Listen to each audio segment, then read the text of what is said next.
What really happened with your host, Mike Rivero.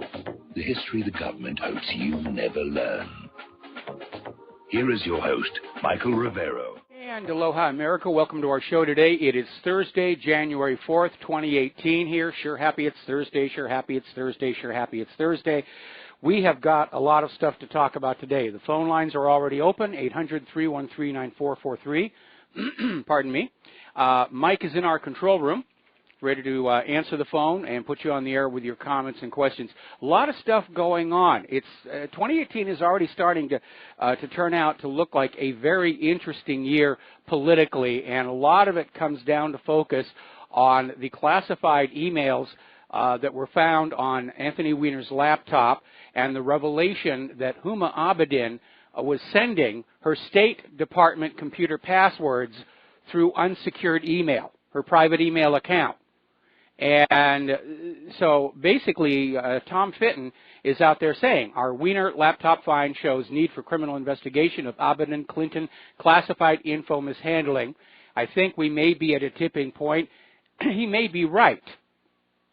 But I'm not going to get out the champagne just yet here, because if I am correct as to what was really going on with that email server, then you can expect a huge faction fight within the government to keep this thing from going any further. And it's the kind of faction fight that can literally tear governments apart. And the more I look at what's going on inside the Beltway, it does seem like there's a lot of fractures that are forming right now.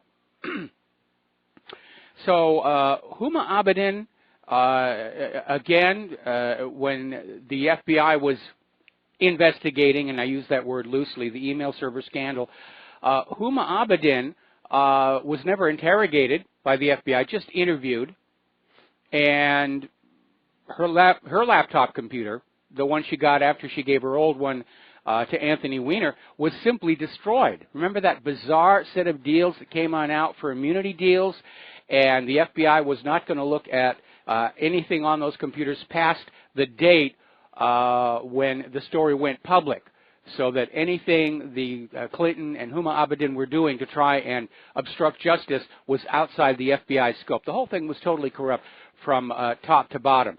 And this article I'm looking at in AmericaOutloud.com, the paragraph ends with a notable quote: "The depth of Hillary's protection is breathtaking," and yes, it is. And that is why I am convinced that the real scandal of the email server is still being hidden from the American people. And that, of course, I mean, is talking about Hillary replaying that 1996 Chinagate scandal, selling America's secrets to foreign interests in exchange for campaign donations. It was called Chinagate back in 1996. There was an investigation, but it went nowhere because, golly, critical evidence was accidentally lost and deleted, blah, blah, blah. We've heard it all again.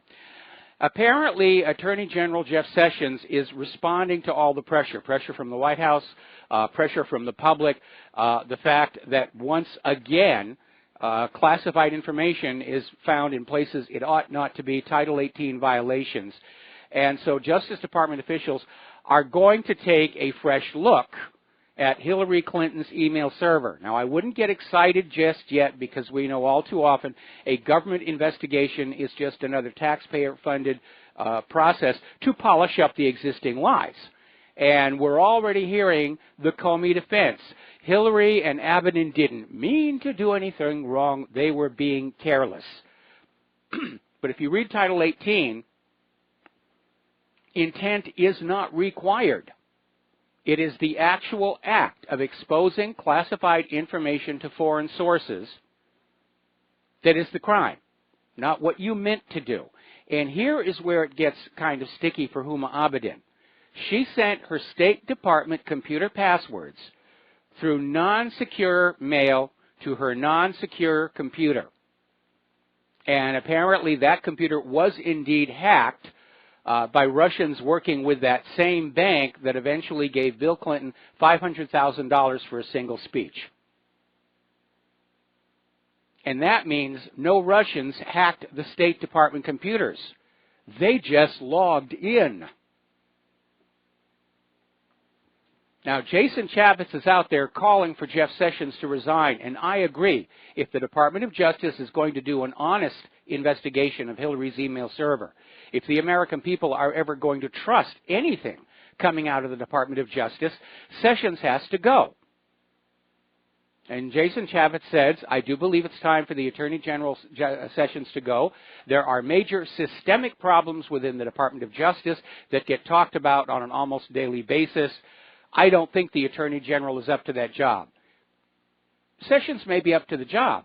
The problem is his job is keeping the lid on the scandals that can bring down the entire government. That's what's going on there. I want Larry Klayman in there, or Tom Fitton, or Alan Favish. Let's get them in there.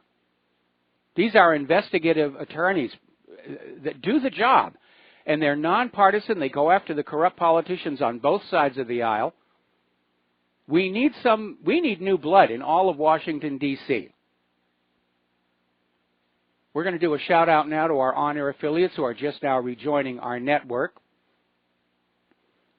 Now, congressional investigators, in fact, a couple of these committees say they've uncovered more contradictions and irregularities inside the FBI probe of Hillary Clinton's email server. They're getting these from Comey, Strzok, McCabe.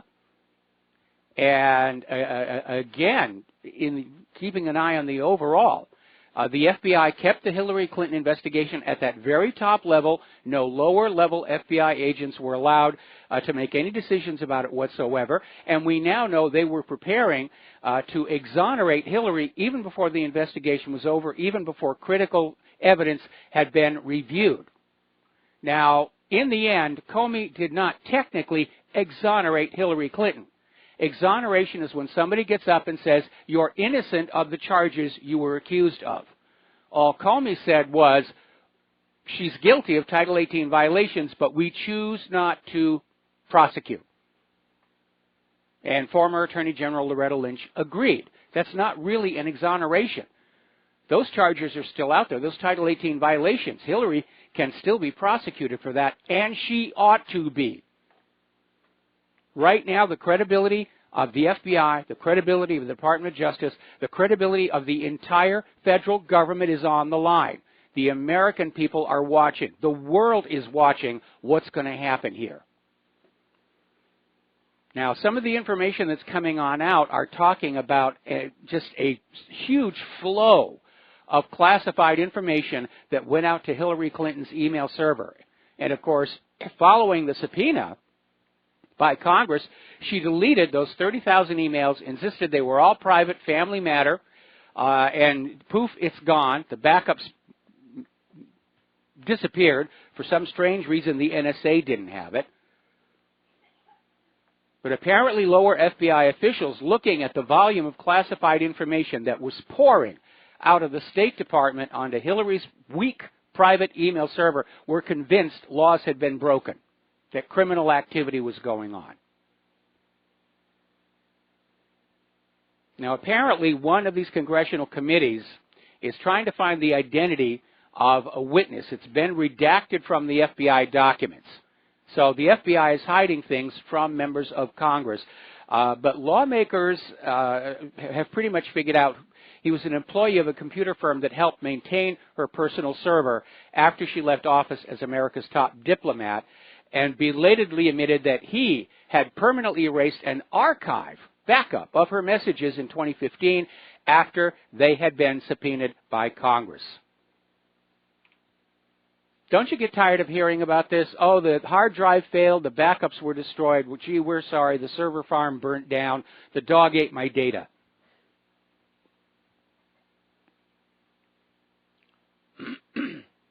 Congressional investigators say the FBI had found that the sheer volume of classified information was received and sent from the non-secure private server. That's just it. And I reposted my article, Hillary the Spy, to the front page of whatreallyhappened.com. You need to go back and look at that. That gives you the backstory on Chinagate and the early story of the email server. And I'm convinced. I'm looking for more evidence. I'm convinced that's what Hillary was doing. 40% of the money that poured into the Clinton Foundation came from foreign sources. There was the hacker called himself Guccifer, and he reported that when he was inside Hillary's private email server, he saw at least 10 foreign IPs logged in. Hillary's private email server had weaker security than Ashley Madison, which turned out to be a big joke.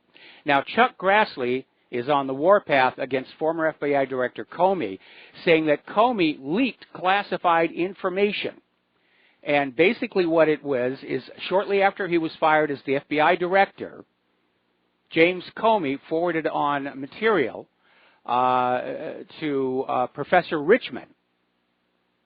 And basically Richmond was the one who then moved forward saying that there's a need for an investigation into Russia and so forth, along with many other voices.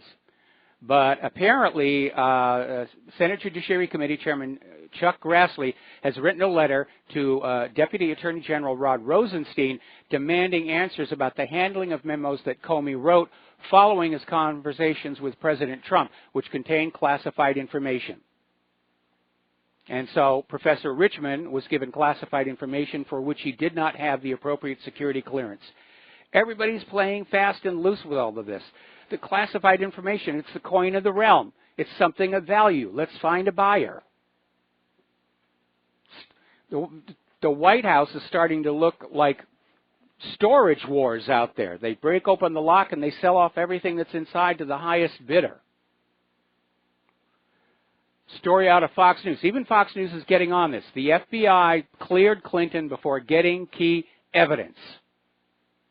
And apparently, congressional investigators have written documentation showing the FBI was going to do this. No matter what the FBI found, they were going to clear her.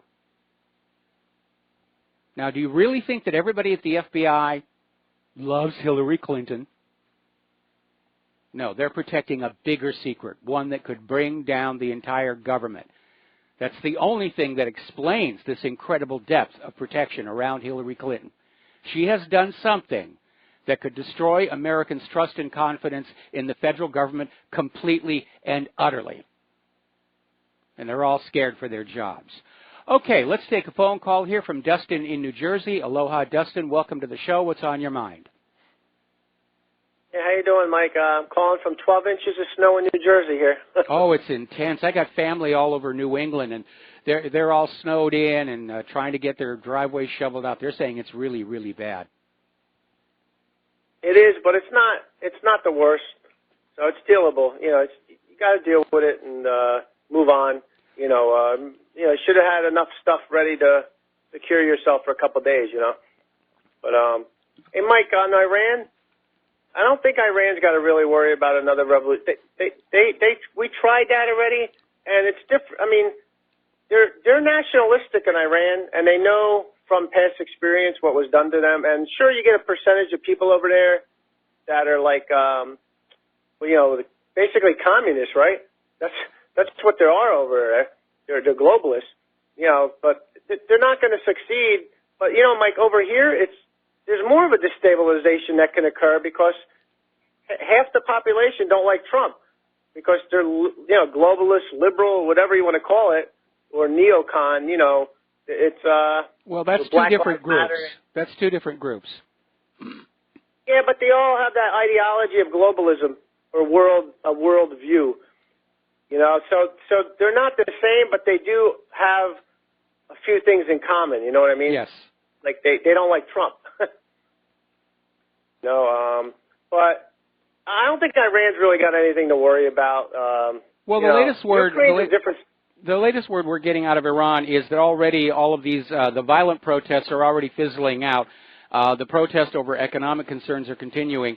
But this color revolution appears to be falling apart faster than the one they tried in 2009. Yeah, and Mike, we said this before. This is all about economics because they fear Iran. Saudi Arabia is basically in decline, so is the U.S. Yes. And the Russias and the China is, Russia and China are on the ascent. Russia and China, they're heading up. Yeah, don't forget, January 18th, the first contracts come online, I believe, for the Shanghai Gold Co-op. Yep. So, this year's going to see a lot of stuff. And Mike, what's your take on Steve Bannon, like the book? And I know there's people who like Trump and you don't like, we like Trump, we don't like Trump. Either he's been captured or he's a fraud. Either way, I think it comes down to the same conclusion that we're in trouble. We are definitely in trouble. I mean, I've got a whole section on Bannon that we're about to get to, and so I'd like to hold off my commentary until then. Okay, that's all I want to. Have a great show, Mike. All right, thanks an awful lot, Dustin. We're going to let you go. Now, as you know, the Democrats, and for that matter, the corporate media, had pinned their hopes of bringing down Donald Trump on this whole Trump-Russia collusion issue. And it's fallen apart. There's nothing there. After an entire year, millions of dollars, Robert Mueller found nothing. And so the New York Times is trying to change the narrative. And basically, the first original narrative that was pushing Trump-Russia collusion focused on Carter Page, who was called a foreign policy advisor by the Times last April. And that story claimed that a June 2016 visit by Page to Moscow was the catalyst for the FBI investigation into connections between Russia and President Trump's campaign. And, of course, Page denied any collusion took place. And serious intelligence officials noted that the Russian assets, far better than Page, were in place to have reached out to the Trump campaign if, in fact, there was going to be any collusion. So fast forward to the New Year's weekend, and the Times ran another lengthy, breathless story saying, no, it wasn't Carter Page who touched off the FBI investigation. It was an even lower-level Trump campaign associate named George Papadopoulos. And people are scratching their heads and wondering, why is the Times changing the story this far after the fact? And basically, it looks like the Times is an effort, the Times story, the change, is to help Democrats cover up the use of the bogus Trump dossier to secure a FISA warrant. Because that basically is fraud. It's perjury. When you go to swear out a warrant, you're required to swear under oath the allegations are true. And so they're trying to distance themselves away from that. Now, a little bit of good news. President Donald Trump was sued by a liberal advocacy group, Citizens for Responsibility and Ethics in Washington, shortly after the inauguration. And the issue of the lawsuit was that Trump's owning of properties that were being rented by foreign officials doing business with the government violated the emoluments clause, even though all of Trump's holdings are now in a trust under the control of his sons. And finally, again, the liberals were breathlessly out there saying this will bring him down. Trump is ineligible to be president because of all of this. The case just got thrown out of court. And even more interesting, the judge that threw the case out was appointed by President Clinton. So the liberals can't go out there screaming, oh, it's another corrupt GOP judge.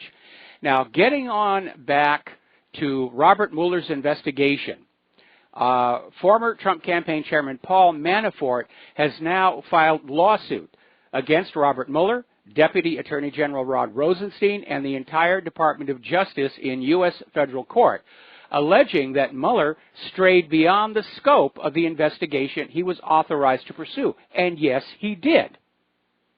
Mueller was supposed to investigate Trump-Russia collusion, not just go off on fishing expeditions until they could find anything that would result in an indictment. And Manafort's suit also alleges that the order appointing Mueller exceeds the Deputy Attorney General's authority and that all actions taken by the special counsel must be set aside. I'm fully in agreement. More about this when we come back.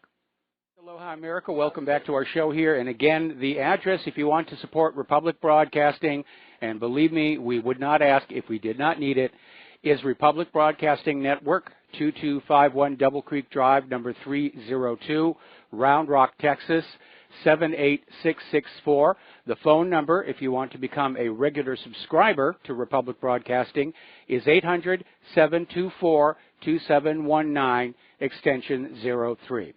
So we're talking about the fact that Paul Manafort is suing Robert Mueller, Deputy Attorney General Rod Rosenstein, and the Department of Justice, saying that Mueller's indictments are outside the scope of his original investigation, and that all actions taken by the special counsel must be set aside, meaning the indictments be quashed.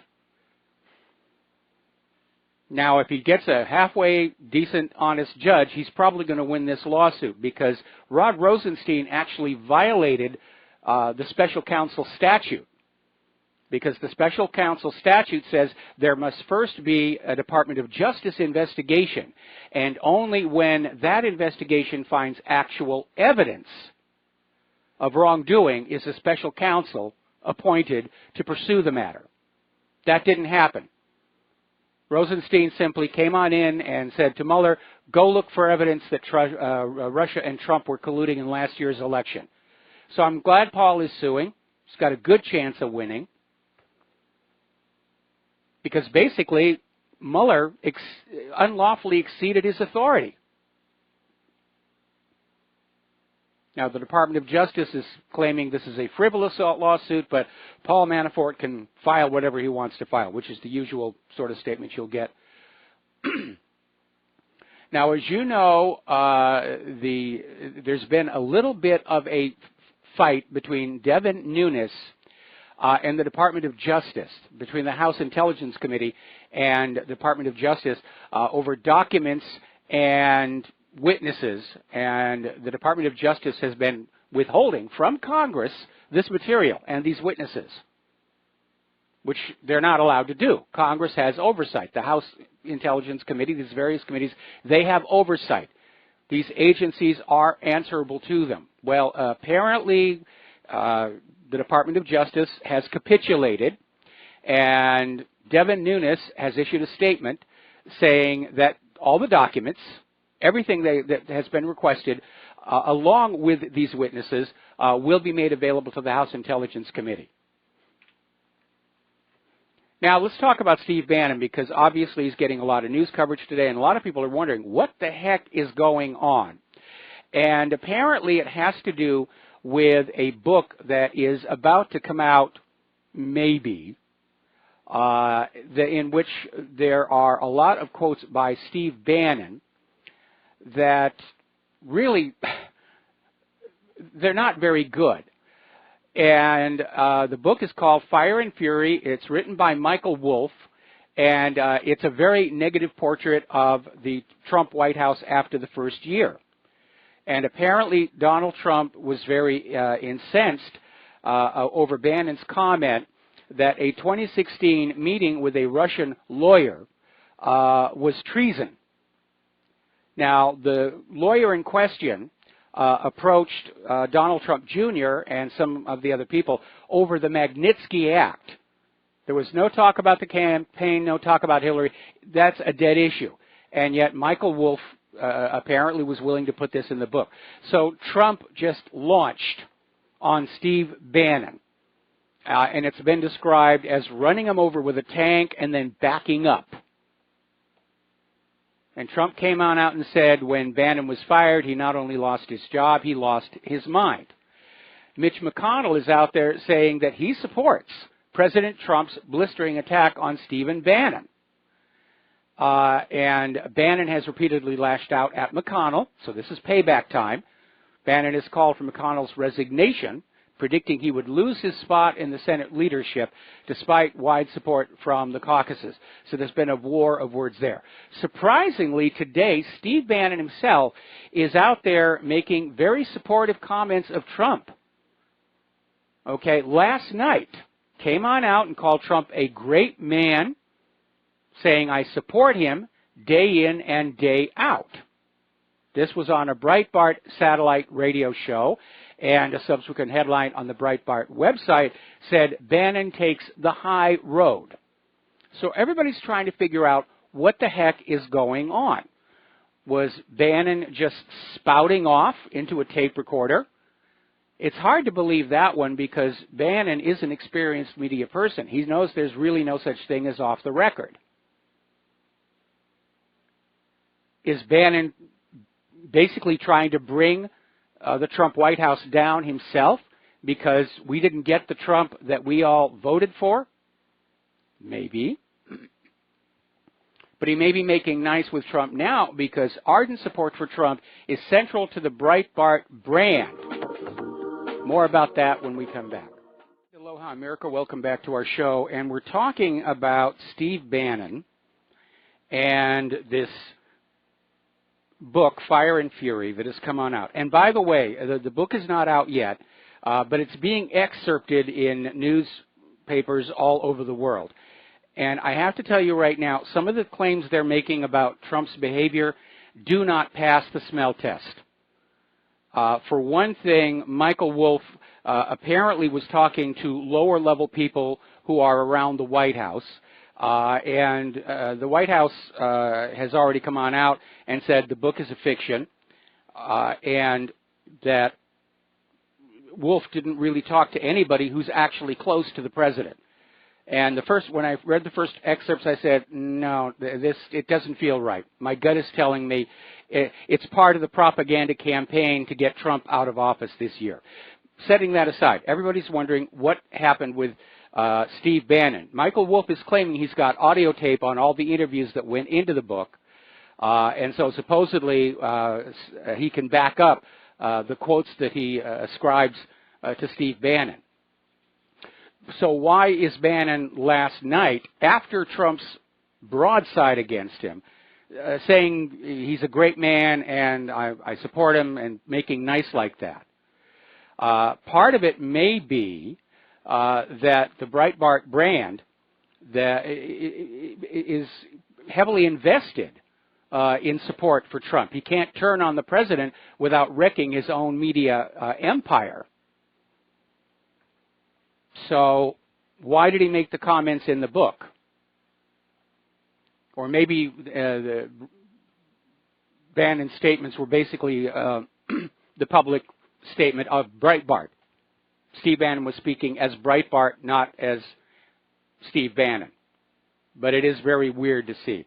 Meanwhile, President Trump's lawyers have sent a cease and desist letter to former White House Chief Strategist Steve Bannon, ordering him from refraining from making disparaging statements about Trump and his family. And apparently, the gist of the lawsuit is that Bannon is now accused of breaching a non-disclosure agreement signed as part of working on Trump's campaign. So let's talk about Steve Bannon and Breitbart, because Matt Drudge is dropping hints that the future of Breitbart does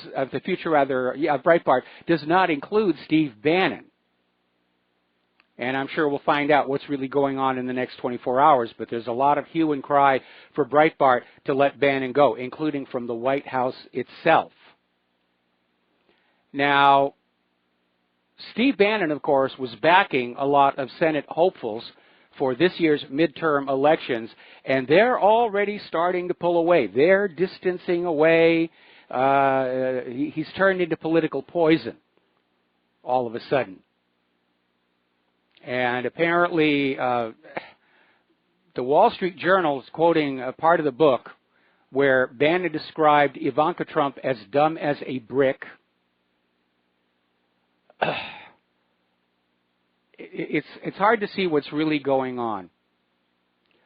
Anyway, getting on back to the book itself, it's called Fire and Fury Inside the Trump White House. It was written by Michael Wolff, who had apparently some access to the administration. And it's not even out yet. It contains more than 200 interviews with the president. And according to this article, he did interview in the inner circle.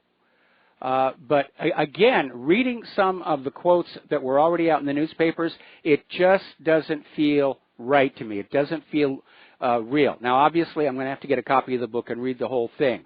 But what was out there about Trump's personal behavior, toward his subordinates, it doesn't match with what we know about Trump from before the campaign. Even more amazingly, Wolf is claiming that Trump actually intended to lose, that he just wanted to run for president to increase his stature, and that he'd actually promised Melania that he was going to lose, and that's why Melania remained in New York. I'm having a hard time buying that one either. Trump years ago was talking about being the president so much. It doesn't sound like it was just a joke or a gag. And again, as disappointed as I am in Trump with his military agenda, I'm still glad he won. I'm still glad Hillary Clinton is not the president, because things would be a lot worse. As bad as they are right now, they'd be a lot worse. And this is a preliminary opinion until I get the book and read it. But this does feel like part of this propaganda campaign to get Trump out of office, to just demonize him, while the Democrats try and get him out through impeachment or the 25th Amendment. Now, Trump's legal team is trying to block the release of the book. They're basically threatening libel lawsuits against the publisher based on the excerpts that have already been published. The White House is saying the excerpts already published are untrue, and they're threatening the publisher with libel. Now, there is no way they can go to court and get a judge to order the publisher not to release the book. That would violate the prior restraint issues. But apparently, Trump's legal team is basically trying to bluff the publisher into voluntarily withholding the book on the theory that the libel lawsuit settlements will exceed any profits the publisher might make from the book. Now, only just yesterday I was talking about Trump's voter fraud commission and why we weren't hearing anything from it and what was going on. And today we're getting word that Trump has ordered the voter fraud commission dissolved. Now, it's not that he wants election fraud. He knows he's going to face it. He knows the Republicans will face it this November. He knows he'll face it again in 2020. But apparently the problem was that all of the states were refusing to cooperate with the Voter Fraud Commission. They were going to court. They were filing lawsuits. It was a classic case of lawfare. Just try and tangle everything up in the court system so that nobody could move. And so Trump basically came on out and said, rather than engage in endless legal battles at taxpayer expense, today I signed an executive order to dissolve the commission and have asked the Department of Homeland Security to review these issues and to determine the next courses of action. I don't have any confidence the Department of Homeland Security will look at this either.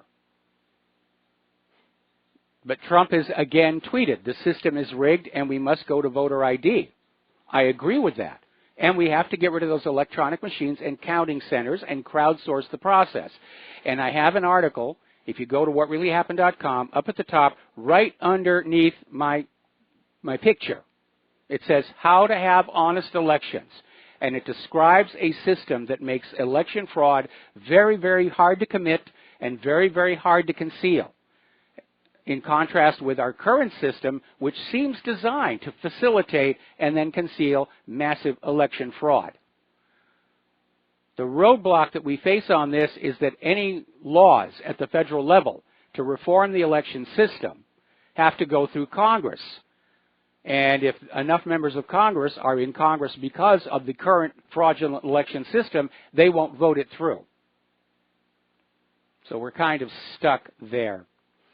Now, people have been writing into me talking about these little commercials, these little begs that Republic Broadcasting and What Really Happened do for money. And it is a real issue because we've just gotten word today that Red Flag News is having to close their doors.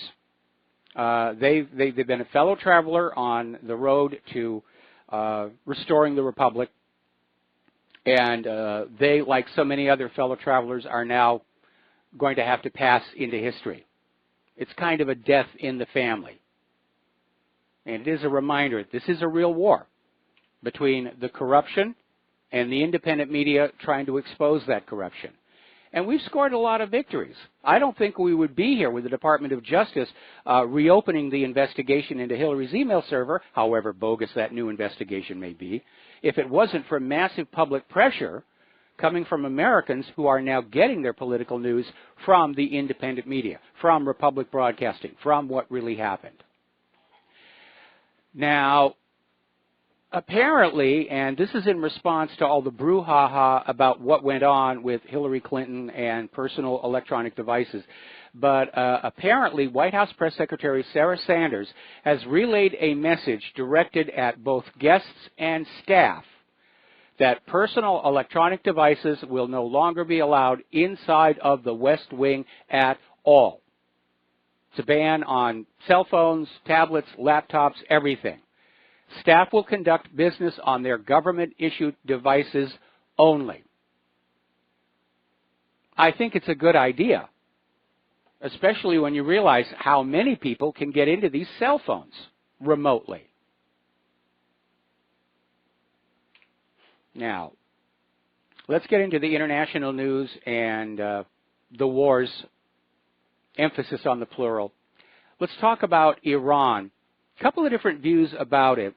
Over at Global Research, they've got a story, Global Warfare Preparing for World War III, targeting Iran, and basically commenting on the fact that very quickly it was obvious that the sudden explosion of rioting, violent protests in Iran is another outside-sponsored attempt at a regime change.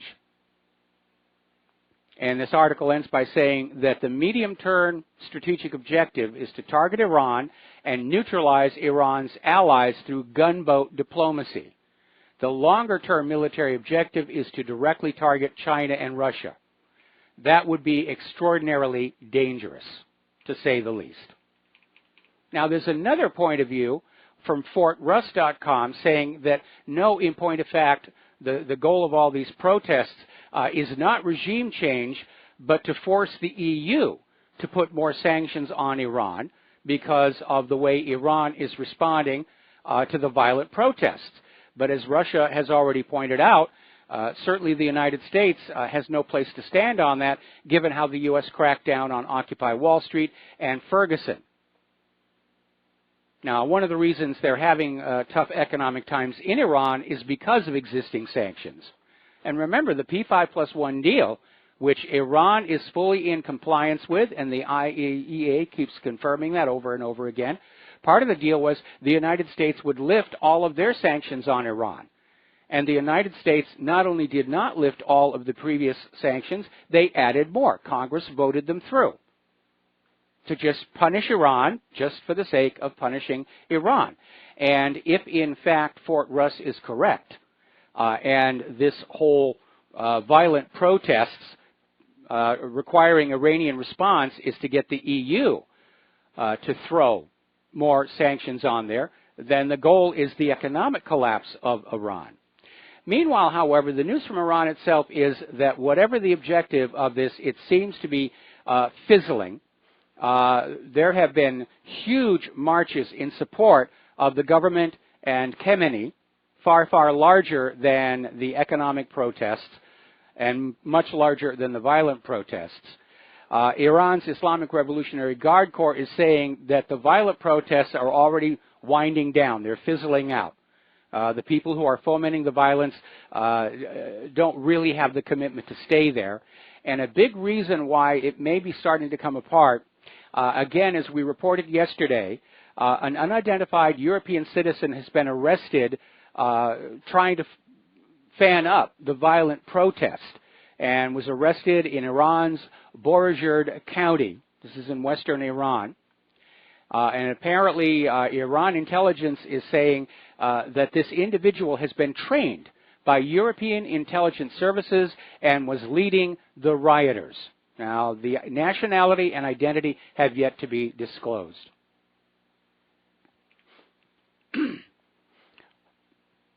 Apparently, back in Syria, the U.S.-backed terrorists aren't giving up, and apparently they're still somehow being supplied. Russian forces suffered casualties in Khmeimim shelling.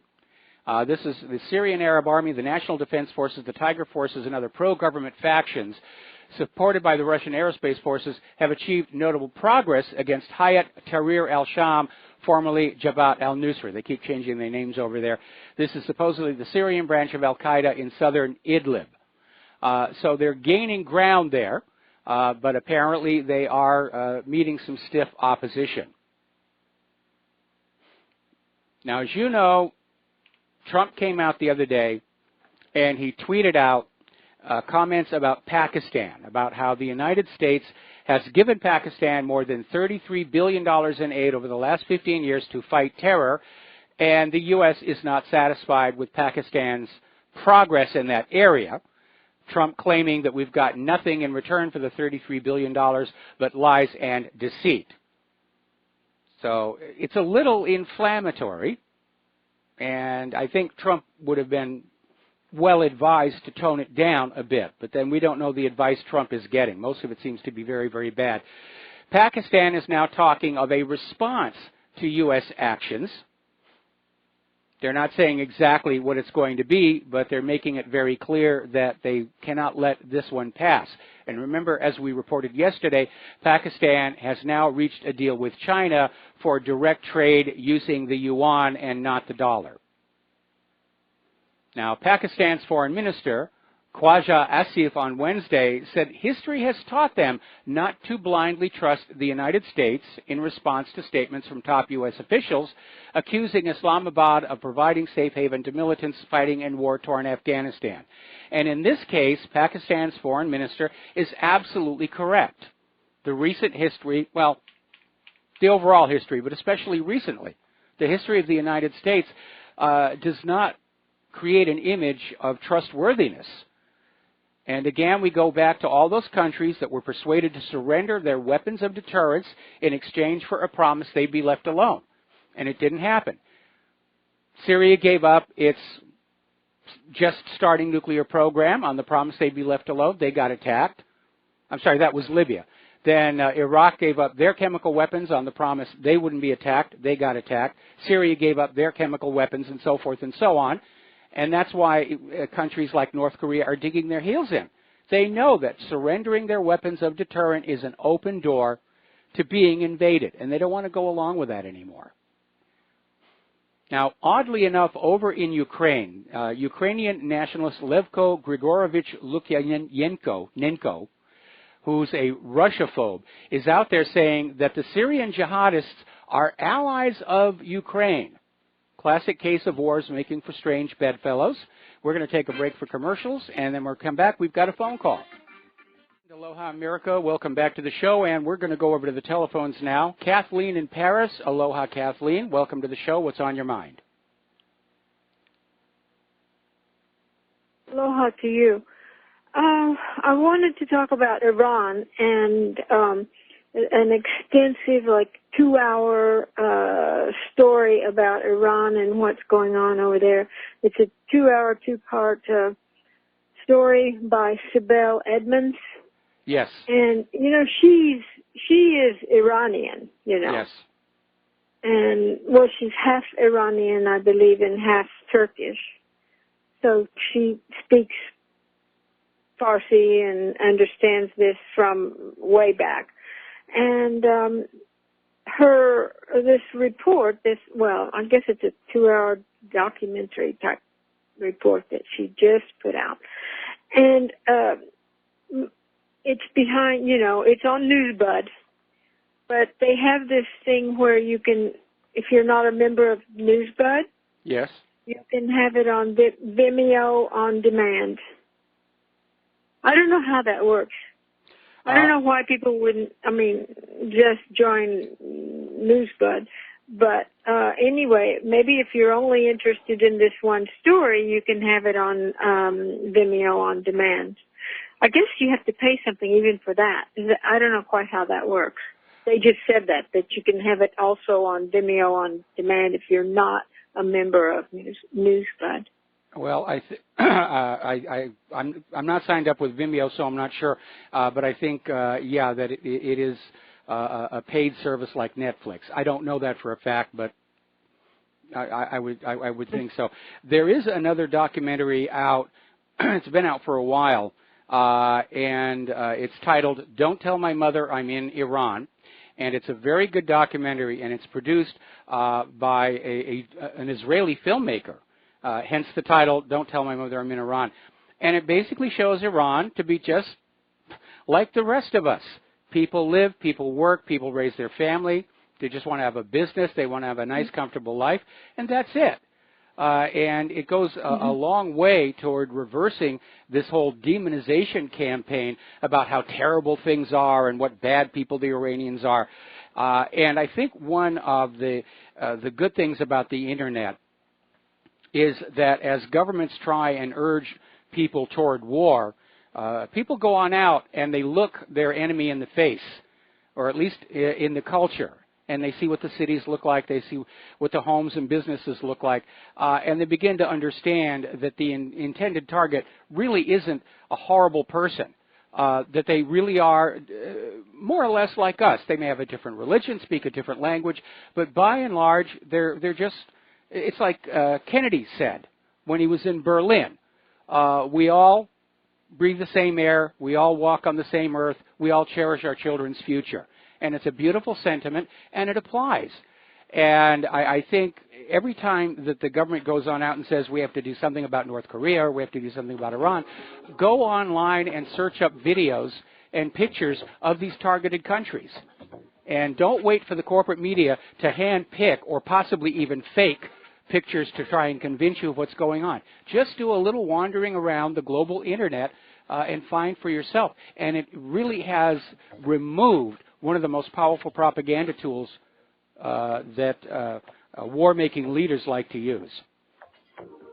Anyway, Kathleen? It really is amazing. Yeah, it really is amazing that they're using that exact same playbook.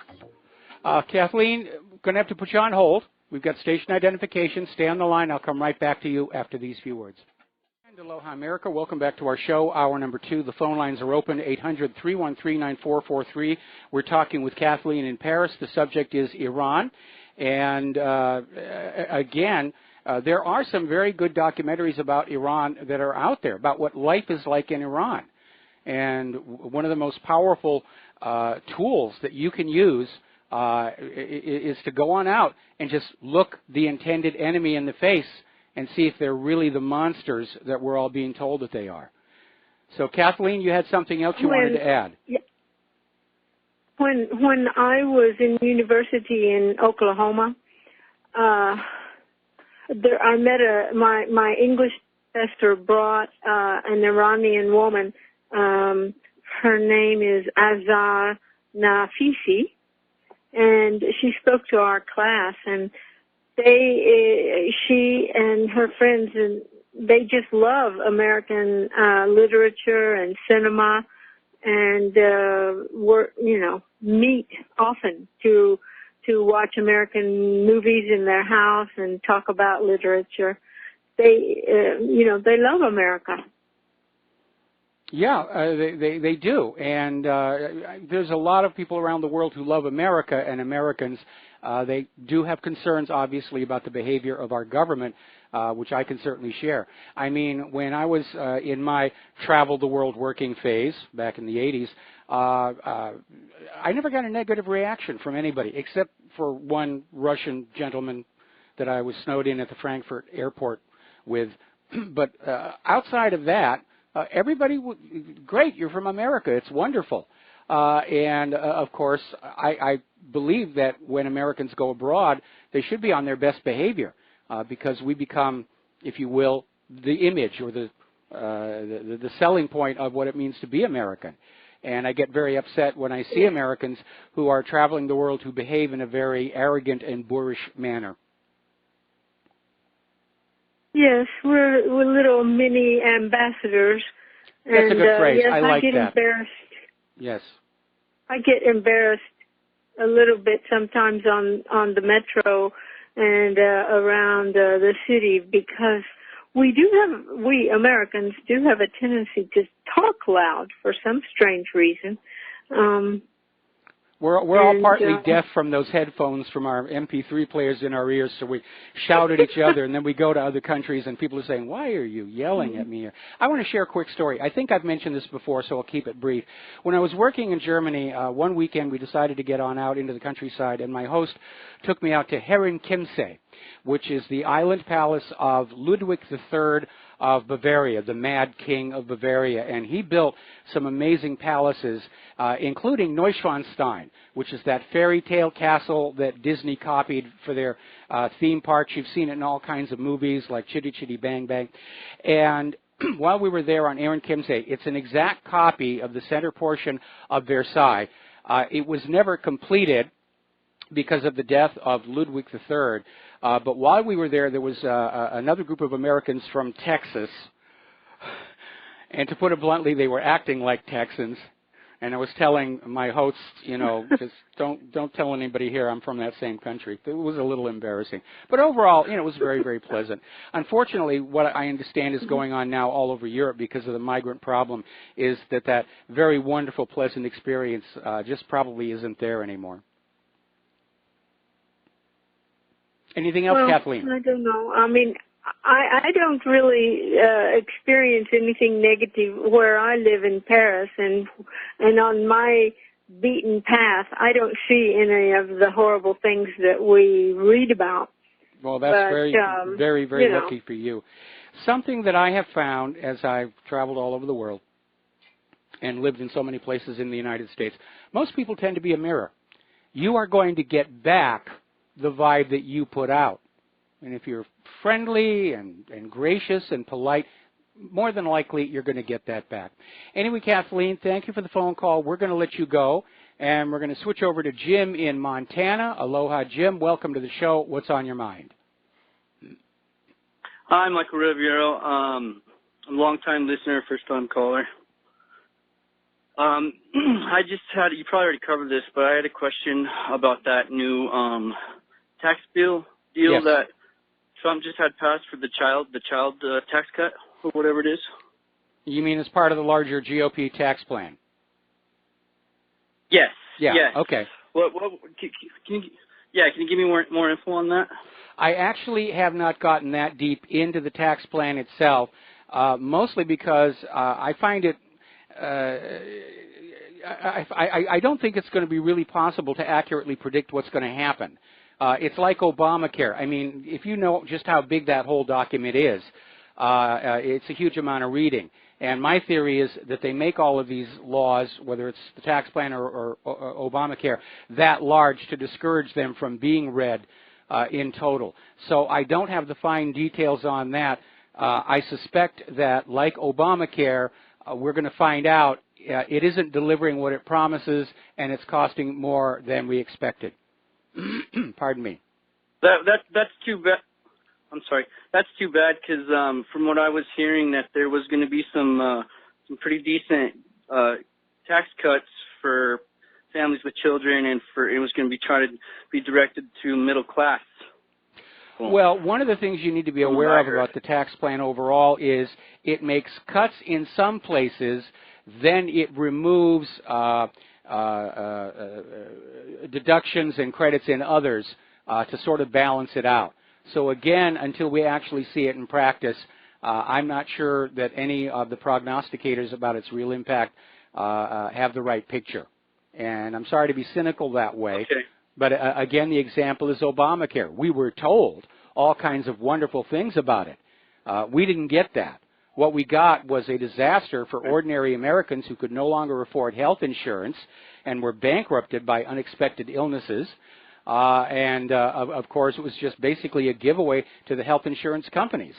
And every time they change the tax code, it's a giveaway to somebody. They've slashed taxes for the very wealthiest individuals and companies in this country, but they have to make up that shortfall someplace else. That's just a reality. Right, and they're not gonna take away from precious military and overseas funding for their petrodollar and their ISIS and all that crap. That's where they need to be taking the money from. Start giving it back with tax cuts. If I were president, I would change the tax system to very simply. every citizen would get a bill, a long list of what the government wants to spend money on, and there'd be a checkbox by each one. Schools, roads, health care, wars, destabilizing of the country, so forth and so on. And every single American could just go down and check the boxes of things they thought was important, and then those would be the things that they would pay for with their taxes. And it would be a way of allowing the people to once again decide where the people's money is going to go. Of course, it's never going to happen. The whole point of the government is they take all our money and then they play with it however they want to. That is an incredible idea. That is an incredible idea. And yes, it does seem like the government it's too big to prosecute or whatever. But I got to tell you, Michael, and I know you and Dustin in New Jersey, I believe. I know you guys lose hope.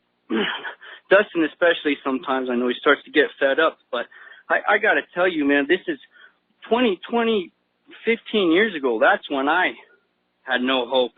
1998, I thought we were seeing where this country was going.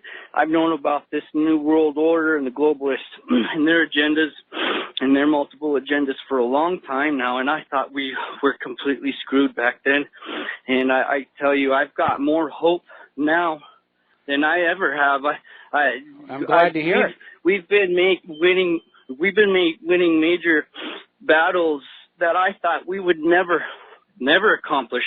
George Soros usually spends, a couple $1 million a year, $1 billion or whatever, trying to overthrow and bring our economy down here in other countries. He had to spend $18 billion this year. $18 billion this year. More than he's ever had to try to, spend before trying to bringing down our economy and in other places. That is a win. People may not realize it, but that is a win. We've had a lot of victories at pushing back at the corruption here. People talk about hope. The issue is exactly what are you hoping for? Because are we going to be able to repair this government? No, there's no hope there at all. It is too trapped in its own mendacity and greed and self-aggrandizement to ever be repaired. My hope is for a much better nation soon to come.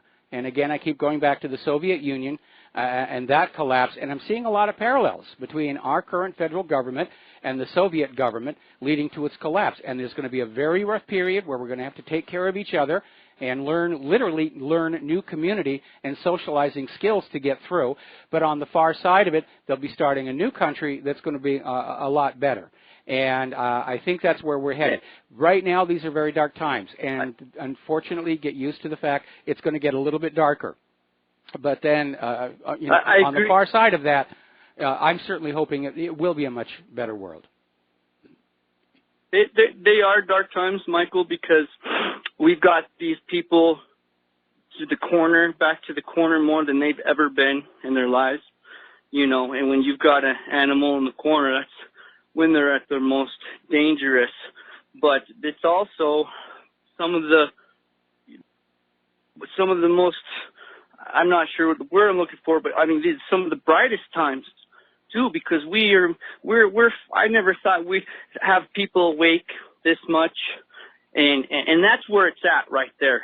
Is that's going to be the difference between us and the Russian government and the Roman collapse, is the people and the people informing each other. And this is the time. This is what I do, is I've got Michael Rivero, What Really Happened, ready to go on my phone. And a friend, anybody I meet, work, church, I pop it on my phone and I show it to them right then and there. And that's what it's going to take, is the middle class not to be embarrassed and not to be scared about judgment from their peers, and to go up to them and say, wake up, look at this. Well, here it is, people. It's time to wake up and for a whole new enlightenment. It is happening. As a matter of fact, just today, I got a postal letter from a supporter of the show, basically saying they were seeing the same thing, that they were listening to the radio show over the internet on their cell phone and during lunch break, and their coworkers were coming on out and sitting down to listen with them. And so we are seeing that ordinary America is waking up, and we know that because the audience ratings for corporate media are very low. Trust in the corporate media is at an all-time low. Trust in the government, members of Congress, and the president, all-time low. So slowly but surely we are winning in terms of the American people beginning to understand the true nature of the people who are in our government, that they are not all these superior human beings and saints that we're all supposed to look up to and admire. And again, another parallel with the Soviet Union, the samizdat, the fax machine-based publishing system that the Russian people, the Soviet people, were using to send stories back and forth, did exactly the same thing. So, yeah, it is happening. That now. It is happening. It is happening. Yes, sir. I won't take any more time. I won't take any more of your time. Two more real quick things. What's it called when you get a bunch of people to put signatures down? Petition. And yes, we need to do 2 petitions for your ideas. For the one for the voting system, how we use the newspapers and we could follow it all the way through. We need to get a petition for that, and then also the idea that you just stated earlier on the show too, for taxes. Okay, anyway, well, Michael, the one about the taxes, we'll let you go. the one about the taxes, that was a joke. I don't seriously think we're ever going to see that one. Oh. But as far as the voting system, we may not see it. As far as the voting system is concerned, people need to copy off that article and send it everywhere, because I think Americans are going to be very alarmed that Trump's Honest Elections Commission has now been officially dissolved. And I don't think anybody thinks Department of Homeland Security is going to do a thing about it. So what we need to do is, first of all, educate the Americans that there is a better way, and that in turn will lead to public pressure to bring about a change. But it's going to be a long, slow process. Okay? Would a petition help that process go? No, we need to educate before we can get the signatures on the petition. People don't... Okay. Okay, thanks. All right, Jim, thank you for the phone call. We're going to let you go, and we're going to do a shout-out now to our on-air affiliates who have just now rejoined the network. And then we're going to take yet another phone call from Mark in North Carolina. Aloha, Mark. Welcome to the show. What's on your mind? How you doing, Mike? Doing okay. Like 2 things. One, how's your New Year, by the way? Well, it was very noisy, but Claire and I stayed at home. We don't go out on New Year's. We don't want to risk all the crazy traffic. It was snow and ice here, so I definitely wasn't going to go anywhere. But anyway, as far as you mentioned about Ukrainian government saying they're going to support the Syrian terrorists. No, that's not what he said. That's not what he said. He called them allies. But that was more of a symbolic statement than any actual commitment to do anything.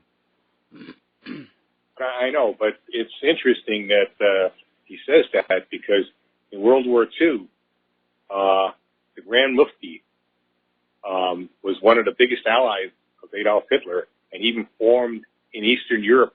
He came up to Germany. He was escaping the British in the Middle East, and he was staying in Germany, and he helped form the Muslim SS brigades in Bosnia, mostly made up of Bosnian Muslims, and I believe Albanian Muslims, and they were some of the most vicious of the SS, from what I understand. Well, you raise an interesting point here. You raise an interesting point because we've all been raised to look at the SS and the Nazis as the uber villains. But the fact is, during a world war, there's a lot of groups out there doing a lot of evil, and that was true of World War II. In addition to your groups, the Catholics had an organization called the Ustashi, and they were so brutal it even turned the Nazis. The Nazis actually complained and said, "You can't do these things to human beings."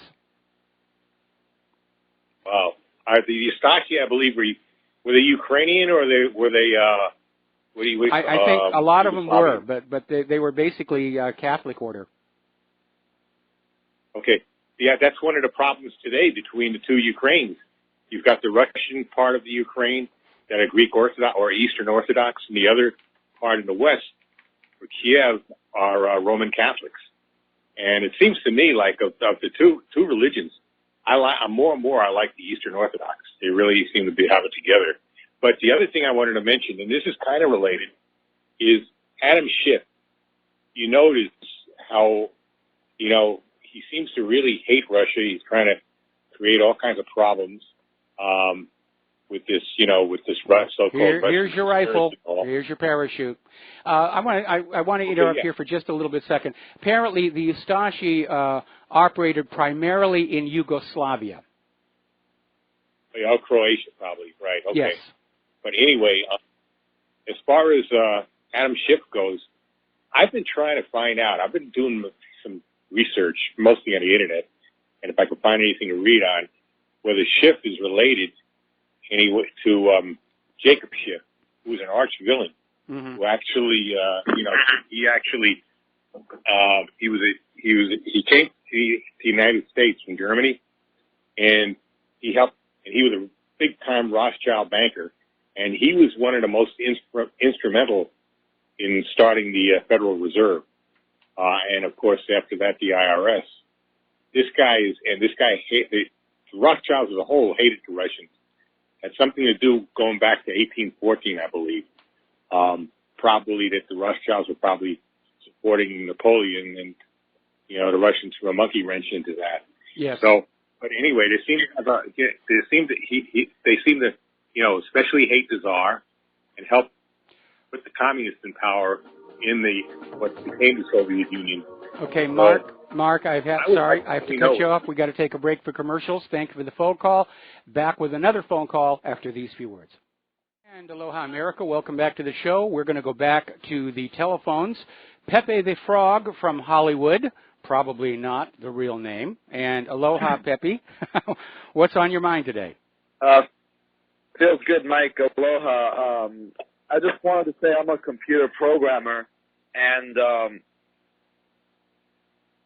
I'm a computer programmer, and I've been working with the Windows and Unix operating system for about 20 years, give or take. And my peak advice to everyone out there using Windows as their main operating system, you guys are S out of luck, man. Dating back to 4.0 new technology, which is the new technology kernel that Windows uses, it's essentially a giant hybrid kernel attached with all these like architectures and layers and user modes.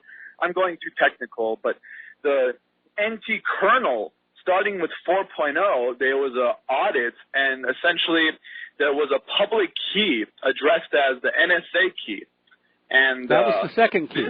That was the second key. Yeah, and there's two keys. It has a primary key. Sorry, Mike, and it has a secondary key.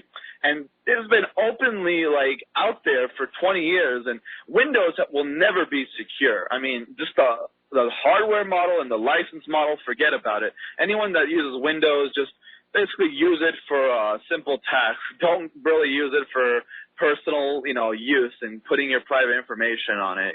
It's done. I mean, my advice, do not use Windows. Do not use any Intel or AMD processors, period, Mike. Period. If you want data integrity, use different systems. Go back to the old days of embedded hardware or even mainframes, for Pete's sakes. I mean, word to everyone listening, computers are not safe. Don't use them with a double-edged sword, knowing that they have a lot of information, and it's a great collective memory of knowledge, but be very cautious when you use it for personal use with your social security number, your kids' information. Be careful, Mike, and God bless you, and have a great day. All right, well, thanks an awful lot, and we're going to let you go here. We touch on these topics from time to time, normally in the third hour. The problem is that all of the major operating systems, including Linux, are now known to be backdoored by CIA and NSA, tremendous waste of time and money, duplication of effort. And people who really need to secure their data are turning to their own encryption.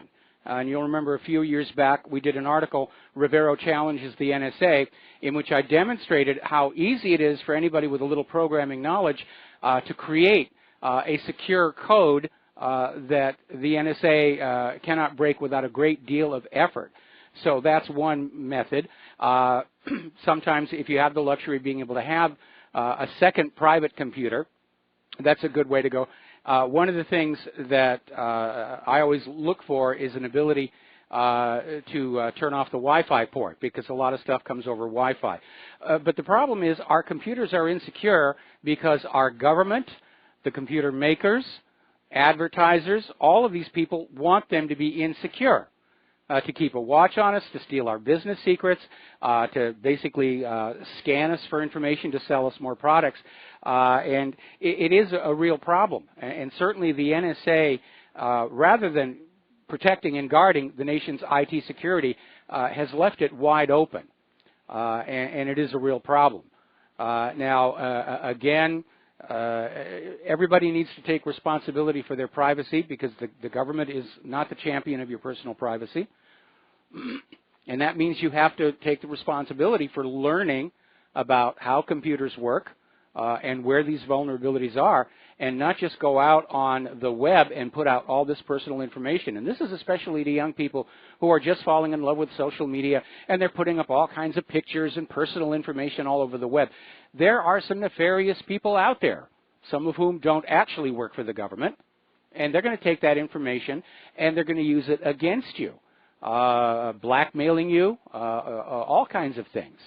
And again, it almost seems like the system is set up to allow this kind of thing. I remember when webcams first came out, they came with little built-in shutters for privacy. When you weren't using the webcam, you just flip it closed. I haven't seen any new webcams that have that. They're just always watching, and you don't know who's using them to watch. Of course, you can fix that with a Post-it note or a piece of tape. But computers, unfortunately, are indispensable to our lives right now. I couldn't do what I'm doing without these computers. Claire couldn't do the music she's doing without her computers. So it's a reality that we have to interact with them, and they are not secure by design. So just take the responsibility for that here. Okay, getting on back to the international news. Apparently, Russian Army General Yevgeny Marchuk is signaling that the new anti-Russia sanctions introduced by the West are not going to have a significant impact in Moscow's foreign policy. So, for whatever it's worth. Going to take another commercial break. We'll be right back. Aloha, America. Welcome back to the show. We're going to do some more news before we go back to the phones here. And there's been an interesting development over at NATO. And apparently, the head of NATO, Jens Stoltenberg, was being interviewed last week and came out saying that NATO does not want a new Cold War with Russia, and they're going to make every effort to maintain a political dialogue with Moscow. Now, this is a very subtle change of direction, because up until recently, NATO, being goaded by the United States, has been rattling the sabers very loudly along the border with Russia. And it may be that the NATO nations are remembering just how much the last Cold War cost in money that was taken away from society and poured into these weapons, which ultimately were never really used. And maybe NATO is feeling that the United States has been trying to use NATO as an extension of the United States military, and maybe NATO wants to go its own way. But it is a significant comment saying they don't want a new Cold War. We know that Russia doesn't. Russia doesn't want to spend the money. Russia remembers how the last Cold War is what bankrupted the Soviet Union. Now, of course, the United States is not going to be happy about this. They want an arms race because they want to sell weapons to all those NATO countries. And that may be another factor. The NATO countries may be looking at the weapons being supplied by American defense contractors and realizing they're hideously expensive and they don't really work all that well. Okay. Getting on down to Israel and Palestine. things are still very tense down there following Donald Trump's announcement that he recognizes Israel as, Jerusalem is the capital of Israel. And the Palestinians, of course, were not happy with that. They're refusing Trump's invitation for more peace talks with Israel. And it's easy to understand. The Palestinians' first demand in every previous peace talk was East Jerusalem as the capital of Palestine. And Trump has already taken that off the table. What else is there to talk about? Israel won't remove their illegal settlements. Israel won't stop oppressing the Palestinians. So Donald Trump is out there threatening to stop all financial aid to the Palestinians. And he might go ahead and do it. Or maybe he'll learn a lesson from Pakistan where the threat or the cutting off of funds there has triggered a negative consequence, which is Pakistan pivoting toward China and dropping the U.S. dollar. Now, a lot of people are saying that if the U.S. cuts off funding to the Palestinian Authority is probably going to collapse. And the Palestinian Authority is one of Israel's key means for maintaining its regime of occupation and apartheid. And a lot of Palestinians think that it would be better without the Palestinian Authority and go back to Hamas or unify under Hamas. Now, Israel has always played this little game with Palestine. When Yasser Arafat and the Palestine Liberation Organization were starting to form a consensus, pull Palestine together and unify it, Israel actually started Hamas. It was an operation by Shin Bet to set up a controlled opposition so that Israel could play this little game. We can't have peace talks. We don't know who to talk to. Who's in charge? Is it the PLO or is it Hamas? Then Yasser Arafat died, probably assassinated, and all of a sudden Hamas found itself the government of Palestine, and they started acting like one. And they were doing a really, really good job. So Israel came on in and helped set up the Palestinian Authority, again, to split the country, split the people, and play that game of we're not sure who to talk to. So if the Palestinian Authority collapses for the funding cut, Hamas is once again going to be in charge of Palestine. Got to think these things all the way through. The protests in Palestine, West Bank, are continuing. 12 Palestinians were killed by Israeli forces in December. And this is all coming out of Donald Trump's proclamation that the U.S. would recognize Jerusalem as Israel's capital, which, of course, was roundly condemned in a vote by the United Nations General Assembly. And I'd like to add a comment here. Donald Trump, if he wants to recognize Israel or Jerusalem as Israel's capital, I guess he can, but he doesn't speak for me.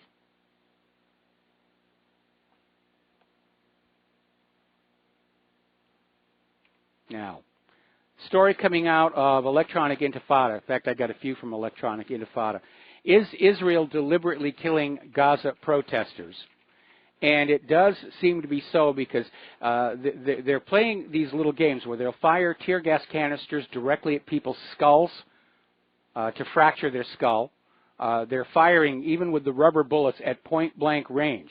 And the rubber bullets are just rubber-coated. There's still a steel core in there.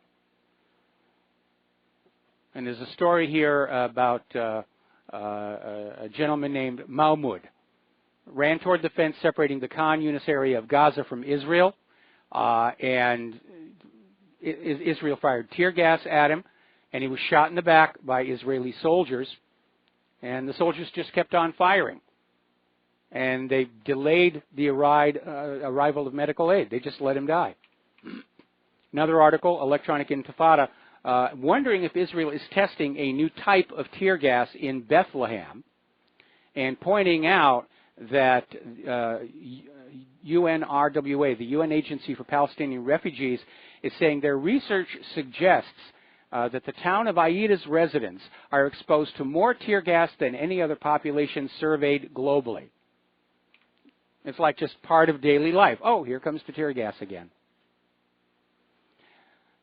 Now, story in Fars News is saying that what Donald Trump may have really wanted to do with this unpopular announcement to recognize Jerusalem as the capital of Israel is to create a controversy, to distract attention from the growing domestic problems here in the United States of America. This is coming from human rights activist Mike Rivero. And he says it's just a distraction. It's just a distraction because things are not really working very well in the United States. And we've seen this pattern before. Remember when Monica Lewinsky was coming out from her testimony about the stained blue dress, came out on the steps of the Capitol building expecting a phalanx of reporters. The steps were empty because while she was inside, Bill Clinton had launched attacks against a suspected biological weapons lab in Yemen and another facility in Syria. Actually, no, the biological weapons lab was in Syria and a mosque in Yemen. And it turned out after the fact that the suspected biological weapons factory was a legitimate pharmaceutical compounding lab. They made aspirin. And the owners of the lab successfully sued the United States of America for the replacement of their property, which means you, the American taxpayer, not only paid for those $1 million-a-shot cruise missiles, you got to pay to build a whole new factory over there. But anything to keep the press from talking to Monica Lewinsky. Now, over in Yemen, Houthi forces have captured a U.S. Navy unmanned underwater vehicle. And there's a video out there where they grabbed this thing and they took it out of the ocean. And the U.S. Navy is admitting it's theirs, but they're saying it was only conducting meteorological research. Really, honest. Because where else would you conduct meteorological research than in a war zone? But this craft is called a Remus 600. It's made by Hydroid, which is a subsidiary of Kongsberg. And apparently it is one of the most sophisticated of these unmanned underwater drones. And so now the Yemenites have that technology, and I'm sure they'll be sharing it with people that the United States prefers that it not be shared with. Let's get on over to Korea. Article out of the New Yorker. Donald Trump and North Korea, big button, small president. And they raise a very good point. Donald Trump is swinging at the mud balls, and it's making him look very unpresidential. And the New Yorker makes a valid point. Kim Jong-un is always mouthing off. So was his father. And American presidents basically ignored it. Because when you're arguing with the leader of an economy, of a state whose economy is smaller than Rhode Island, you diminish your own standing. You diminish the standing of the United States of America. And Trump, getting into this ridiculous war of words, has basically drawn the attention of the world to himself and then basically cut himself off at the knees. So I'm not the only one who thinks Trump is looking childish in all this. And meanwhile, the fact that North Korea has provoked Trump into responding has only improved their standing in the world. And again, I'm trying to find a copy of it. I saw the picture once and I failed to make a copy. But it's Donald Trump holding two pieces of paper. And on one it's got a little dot and it's labeled Kim's button. And on the other one it's got a big round dot and it's labeled Trump's button. That's high school behavior. And I'm sorry. We want our presidents to be presidential, even if we don't agree with them. The president is a billboard to the world of what America is all about. And I don't think the world is very comfortable with the United States that's basically acting like out-of-control school kids. All right, one more piece of news, then we're going to take a phone call. I know you've been waiting for a while here. Little bit of good news. First of all, as we reported earlier in the week, North Korea and South Korea are now talking over their equivalent of the hotline. Trump is already out there trying to take credit for that, saying it was U.S. pressure that forced North Korea to make the phone call. I don't buy that one either, any more than I buy that the U.S. defeated ISIS and al-Qaeda in Syria. But just one day later, the United States has announced it will delay any more joint military exercises with South Korea until after the Winter Olympics. So they're backing off the saber rattling. The Olympics are going to go ahead. That is a very good thing indeed. All right, we're going to take a phone call. Ramsey in Canada, thank you for being so patient and waiting so long. What is on your mind today? Hello, sir. Happy New Year. Happy New Year to you, too. Yeah, thanks. If you, sir, I just want to ask you something. A caller called in earlier about like half an hour ago, and he said the Ukrainians in Kiev want to have a relationship with the Syrians or a group of Syrians, and then he made an analogy between the Mufti of Jerusalem with working with the Nazis. I didn't really didn't get the point of It was a little bit muddled. I think the problem was that I had to correct him in that Ukrainian official commander merely described the Syrian jihadis as allies, which is a symbolic statement and doesn't signal any actual cooperation. And then he went on, again, he was trying to dig through history and come up with some odd pairings, linking back to Adolf Hitler, and that got off into the Croatian Ustashi, who were led by Catholic figureheads. Bad things happen in wars. I mean, most people's impression of good and bad in World War II is very narrow and overly simplistic. There were a lot of good people. There were a lot of bad people. Yeah, see, sir, because like it didn't make any sense what he said with that analogy. Because see, sir, like those are completely two different conflicts. Like this is a world. You're talking about World War II and Aiea and Ukraine and Syria. Like it just didn't make any. It was really muddled, like you said. Yeah, it really was.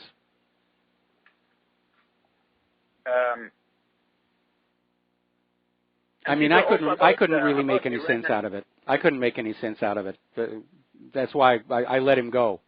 I couldn't figure out what he was trying to say. Yeah, and also, sir, about Iran. You see, sir, I've heard people make analogies that it's the same thing that would happen in Egypt, like in 2001, 2002.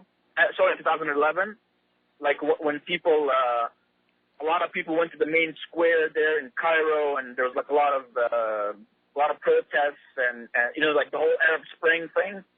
Well, that's when they forced. That's when they forced Mubarak out, and that's what the color revolutions are for: regime change. And then they put in Morsi. Now Morsi's out, and apparently he's going to be in prison for a while. But that's clearly what they're trying to do up in Iran. But they tried it back in 2009, and it failed, and it looks like it's failing now. Okay, thank you. All right, thanks an awful lot. We're going to let you go. Okay, let's talk about the economic news. We still don't have final accurate numbers from the holiday shopping season. We probably won't have those for a couple of weeks. But the overall retail outlook is remaining bleak going into 2018.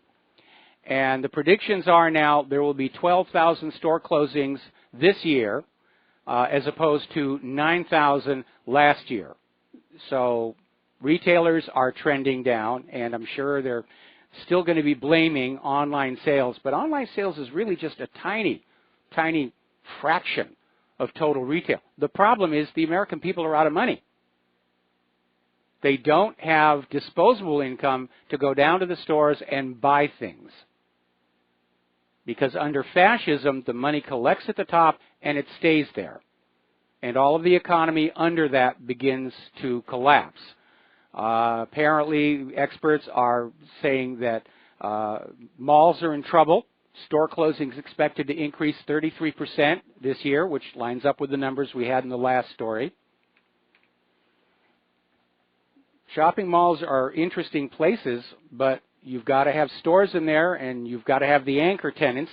Those big department stores are what draw the customers in. So they then wander through the connecting hallways looking at the smaller shops.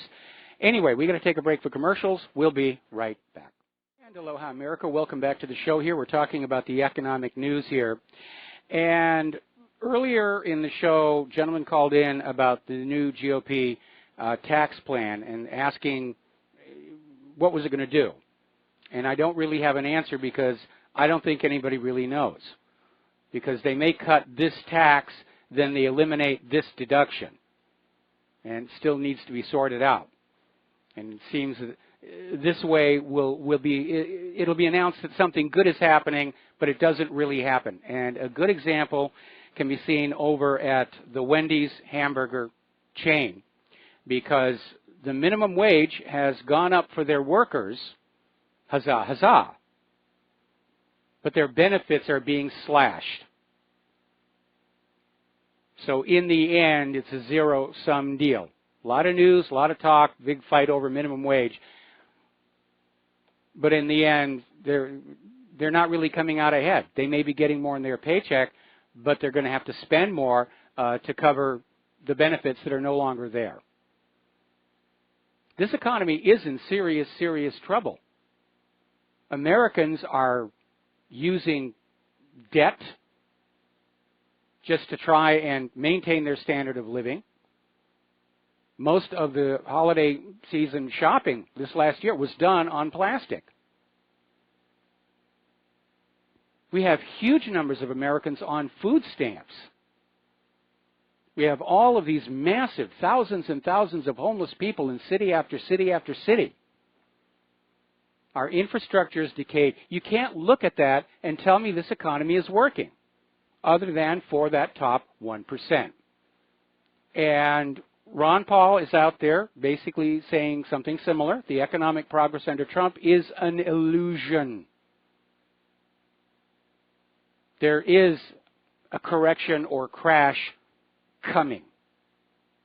Because right now the stock market is held up with manipulation. We're being lied to about the true scale of unemployment. The dollar is dropping against other currencies. Down in Venezuela, they're now officially bankrupt. They missed their last payment, billions of dollars, and there's $9 billion more due in this year. And there's no way out of this through natural market forces. And here is the ugly reality that people need to think about. Under the system of private central banking, where a privately owned bank literally creates the public currency out of thin air and loans it into circulation, the debt always grows faster than the available money supply. You can never pay it off until the debt crushes everything. No country enslaved to a private central bank evades that final crash. And in the process of the crash, the bankers wind up owning all the real hard assets of the nation and the people. It's a scam. They've been playing it for 300 years. Now, as you know, we're coming up on a royal marriage here. And apparently there's a counselor who has ordered the removal of all homeless from around Windsor Castle and where the wedding is going to take place. And he basically dismissed his action saying, well, these people, they're not really in fact homeless, and if they are homeless, it's a voluntary choice. And of course that provoked a huge backlash.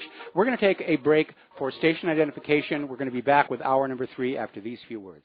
Aloha, America. Welcome back to the show. Let's talk about immigration, migrants, refugees. As you know, the open borders policy in the EU has resulted in a huge surge of crime. And the attitude of the globalists who are currently in power in many of the European Union member states is, well, just get used to it. It's a small price to pay for the New World Order and the glory of a one world government, blah, blah, blah, blah, blah. Now, London's police commissioner, Cressida Dick, is out there responding to the emergence of rape gangs in Great Britain. And by rape gangs, we're not just talking about gangs who go out and rape, but the so-called grooming gangs that will literally go on out and grab hold of young girls, young boys, and turn them into prostitutes. And the commissioner of the Metropolitan Police is out there saying, well, this has been around all the time. I don't know why you're making such a big deal about it now. And, of course, he's lying through his teeth, because if this had, in fact, been going on for centuries, as he said, you would read about it from the British writers, going back to Chaucer, who wrote about conditions on the ground. You'd read about it from Dickens, or from political controversies of bygone ages.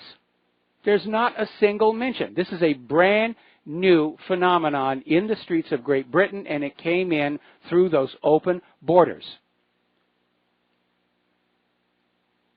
And the end result is massive numbers of British girls being raped and forced into prostitution by organized gangs. This is organized crime. And the perpetrators are the refugees, and the victims are the indigenous. Meanwhile, up in the Netherlands, apparently setting cars on fire has become a fashionable form of acting out by frustrated migrants who made the trip up to Europe with promises of all kinds of free stuff they were going to get, free homes and government care, and it didn't work out.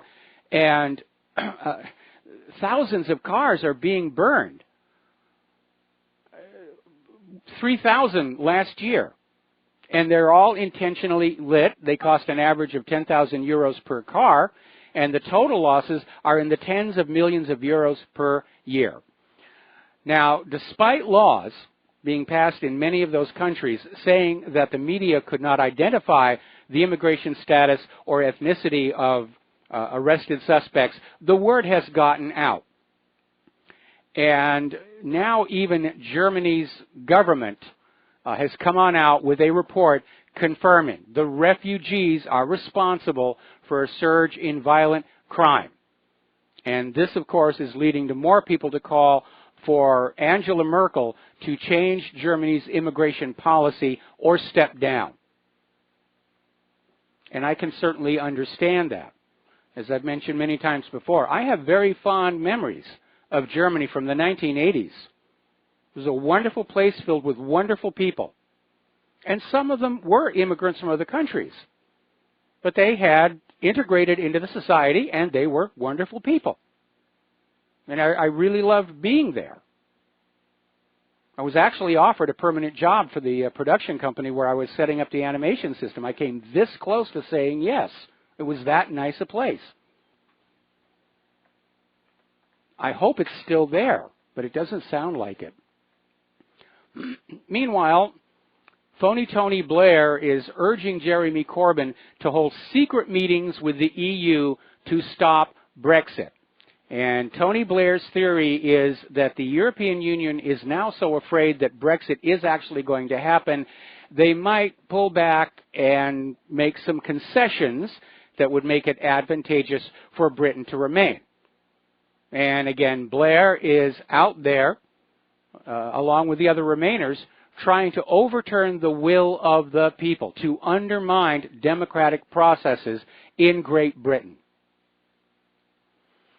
Now, as you know, as of the first of the year, California officially became a sanctuary state.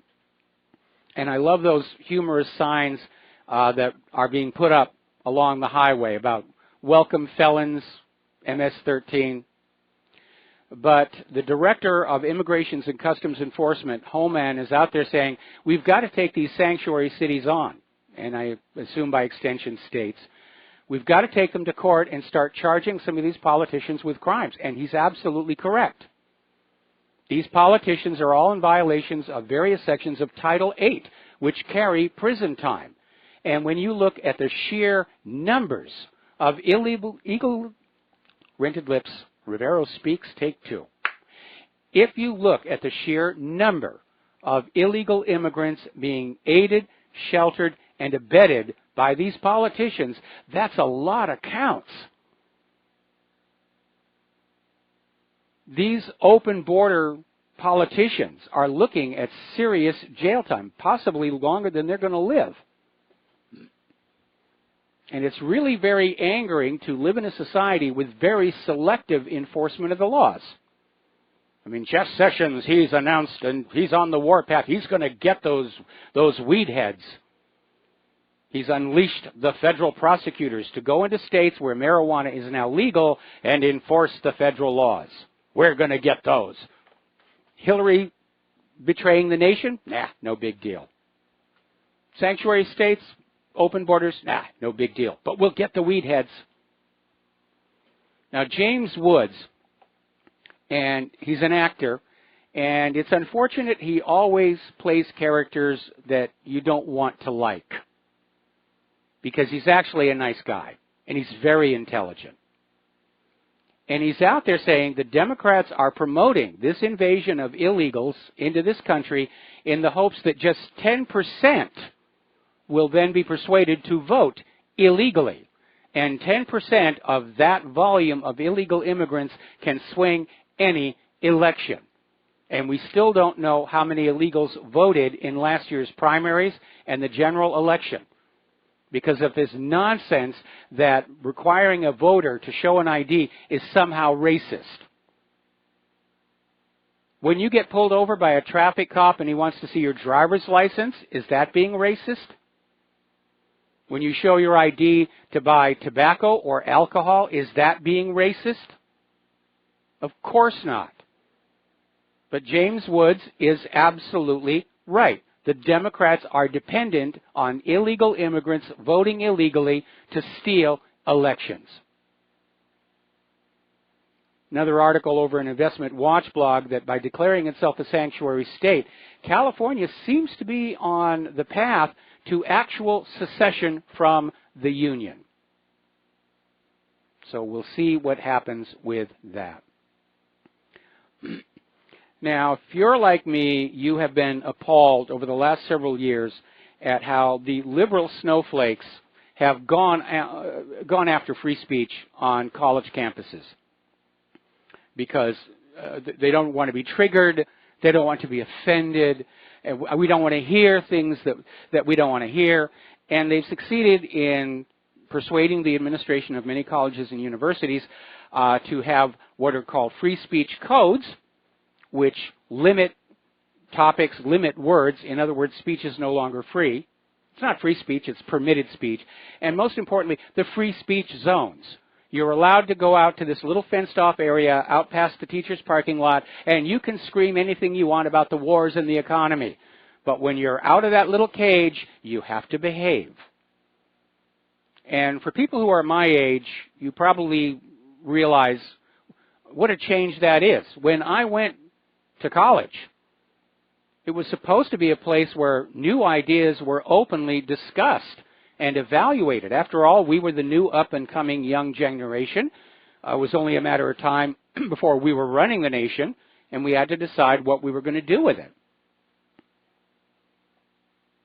Now, apparently, in an article in Breitbart News, there is some new legislation that is being considered that will basically ban the idea of campus free speech zones and codes and restore the First Amendment to our colleges and universities.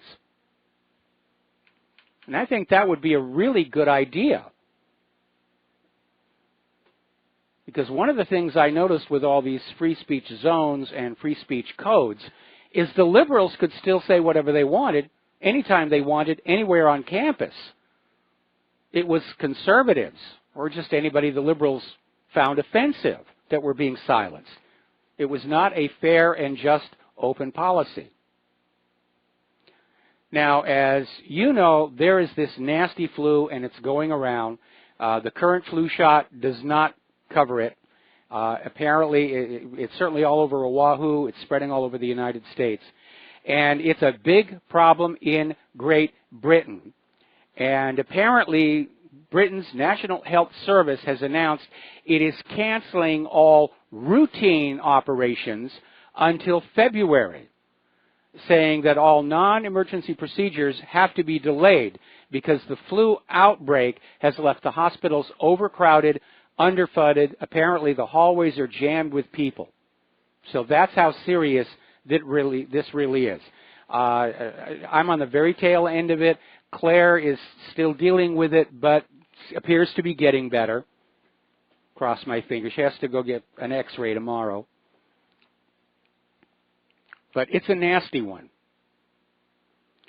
Article coming out, again, of Investment Watch blog. It's like they want people to suffer. And we have another example of big pharma greed. And it involves a drug used for a very rare condition called periodic paralysis. It actually used to be free. It's now costing $100,000 a year. And part of the problem is that pharmaceutical companies devote less time on research on new drugs, and they acquire other companies' drugs, at which point they'll raise the price. And this drug's ownership is, let me see, what was it called? Basically, this drug's ownership has changed hands many, many times. The drug was originally called Daranide. It came from Merck. It was discontinued in the early 2000s, and people who had the paralysis had to buy it from overseas. Then in 2008, a generic drug maker acquired the rights to the medication with the aim of making it available at a reasonable price, and that was because a family member of the owner of the industries was afflicted by the illness. So that was good news. Then Sun Pharmaceutical Industries took over Taro and had the drug reapproved by the FDA as a rare disease treatment for those with periodic paralysis. They gave it a new name, Kevayis, and also a new price, $13,000 for a bottle of 100 pills. And because of the new FDA approval, they had 7 years of exclusive marketing rights. Medicine is not about healing. It's not about care. It's about big money. And they are exploiting people's pain and suffering to loot and plunder them. It's shameful. It's very shameful. I remember when I was a kid, there was a brief moment where I seriously thought about maybe being a doctor, which my mother certainly encouraged, but another path not taken. So let's talk about human-caused global warming. Insert ominous music here. More than 2,700 flights have been canceled. Schools are shut down. Drivers are being told to stay home as this intense bomb cyclone bears down on the northeast after coming up the coast from the southeast and Florida. Now, you're going to see the word bomb all over the place. It's not being used for dramatic effect. It's actually a term that denotes a storm system that causes the air pressure to fall 24 millibars in less than 24 hours. That's how powerful the storm is, and it's still evolving and changing. And I've got family in New England. They've been sending me pictures all day. They're all, at home, staying warm, keeping the driveway shoveled out. In fact, one of my relatives just said the snow just stopped, and they've only got about an hour to shovel it before it turns into glare ice. So they're out there working to do that. They had 18 inches of snow in Boston. More cold weather and snow records are being smashed all over that part of the country. Up at Niagara Falls, that's turning into this winter wonderland. Now, the falls are still flowing, but the top is frozen over. And the water, as it flies out from the falls, the mist, everything it touches, it freezes instantly, forming ice crystals.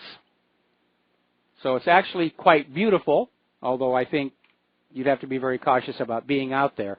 But right now, 92% of the country is below freezing. Now, of course, we have snow here in Hawaii up on the tops of Mauna Loa, Mauna Kea, and Haleakala. So at this point, I think all 50 states have snow somewhere in them. Now, earlier we reported that Massachusetts beaches were being hit, if you will, with sharks that are frozen solid. They're literally freezing solid out there in the ocean and just washing ashore. And there is a huge buildup of ice off the coast, especially of Hingham, Weymouth, and Winthrop. And the Coast Guard is having to be out there with icebreakers trying to break the ice up and keep it from forming a solid mass. So that is definitely very intense. Another problem they're dealing with is that because of that sudden drop in air pressure, it's leading to a very high storm surge. So this ice-cold freezing water is coming ashore across the beaches, across the roads in some parts of New England. So this is a bad one. This is a bad one. Apparently down in Florida, Georgia, the coastal South was hit with the most snow in nearly 3 decades. Now, up in Baltimore, for some reason, many of the schools stayed open. And the kids managed to get there, but the schools have no heat because of the deteriorated status of the schools themselves. Apparently, in one school, a frozen water pipe burst, resulting in the flooding of a classroom and an office and the destruction of school materials.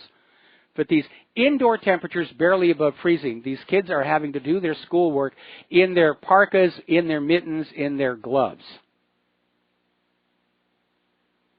And as we mentioned yesterday, it's snowing in Florida's capital for the first time since 1989.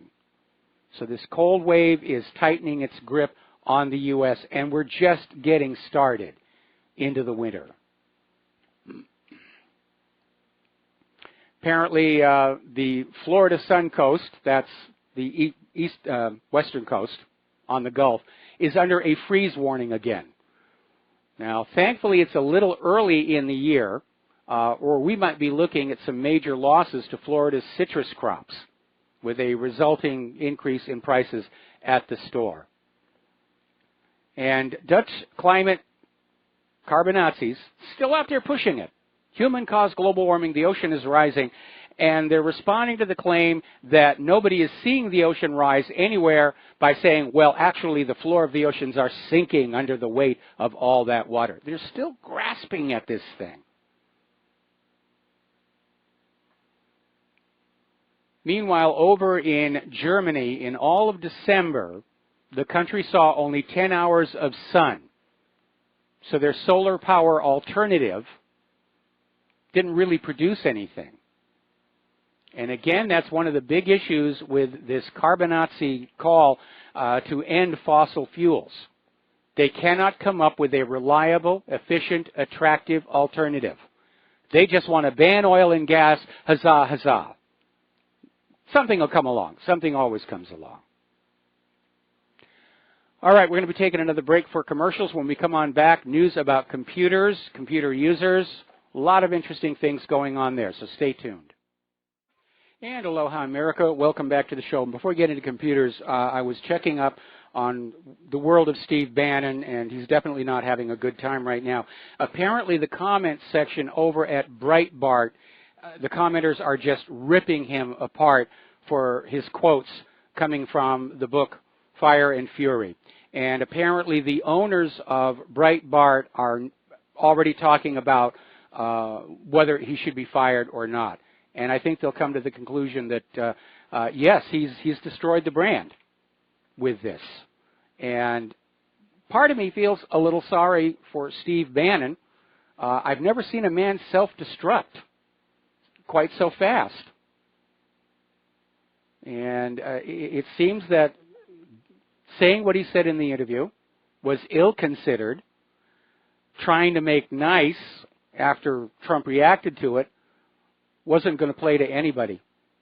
And so, yeah, I think from the heights of the White House down to working at Wendy's, I don't know.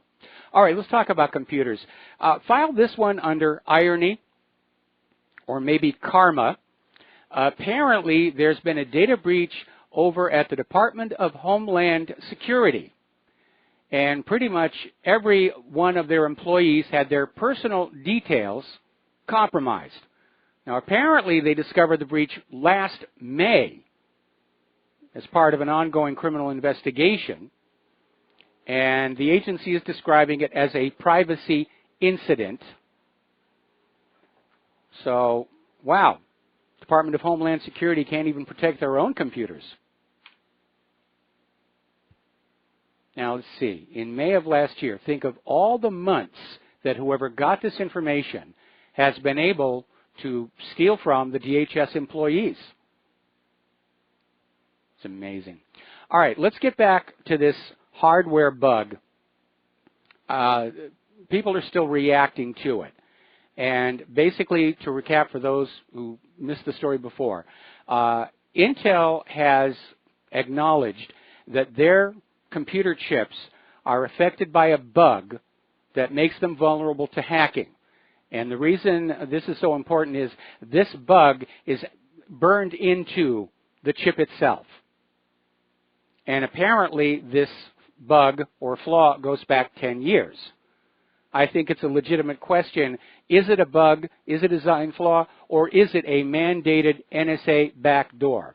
And this bug allows software to gain access to the most protected part of a computer's memory, the kernel memory, where things like passwords are being stored. And that is supposed to be a section of memory that it's impossible to get to. But with this bug/backdoor in the hardware, it's possible.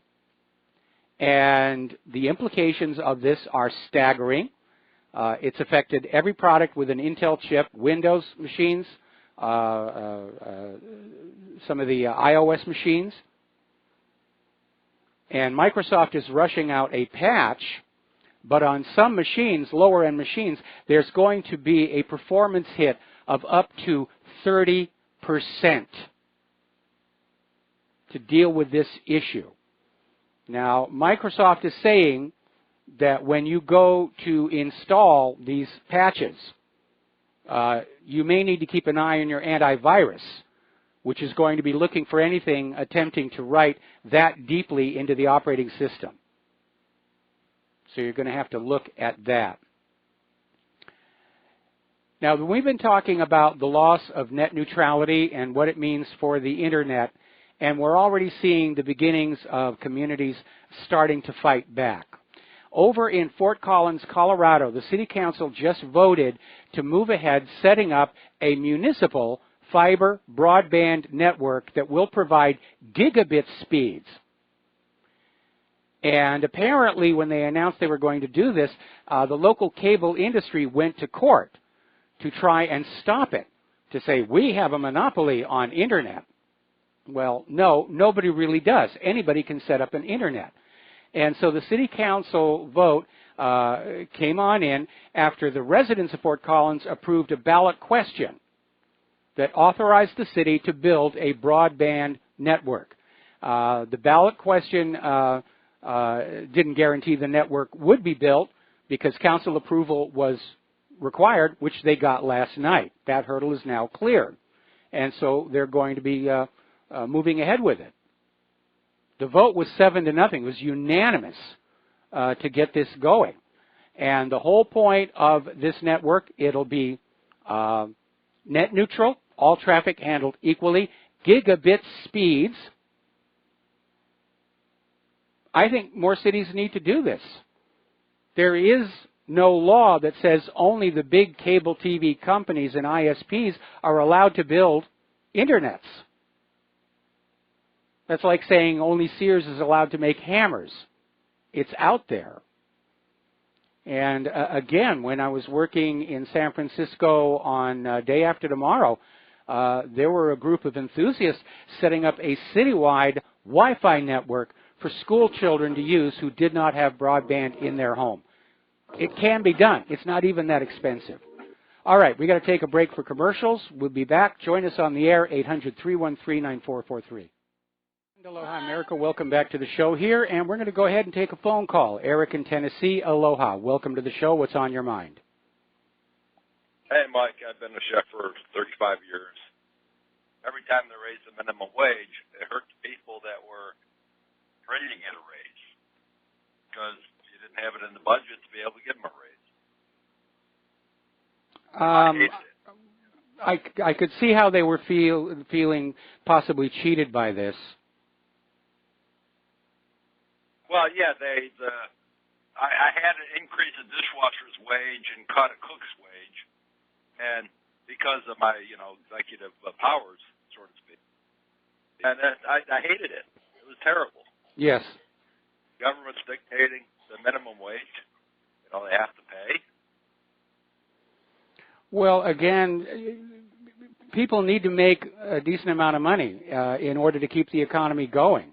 And I'll agree that government has become way too intrusive into our lives. I'm a firm believer in the saying that government governs best, which governs least. But government, as it grows, has to justify that growth, and they justify it by meddling in just about everything they can. We saw that in Brussels over at the EU, where they're literally telling the supermarkets the exact dimensions that produce must be to be displayed on the shelves, and everything else gets tossed out. Yeah, it's really disgusting. It really is. I empathize with what you're saying here because I've always found it very unpleasant to be in a managerial role, especially when I had to fire somebody. I did not like that experience at all. Yeah. I had to fire a few people just because the minimum wage went up, and I had to offset the wages. It was a horrible feeling. Fortunately, I'm not in that anymore.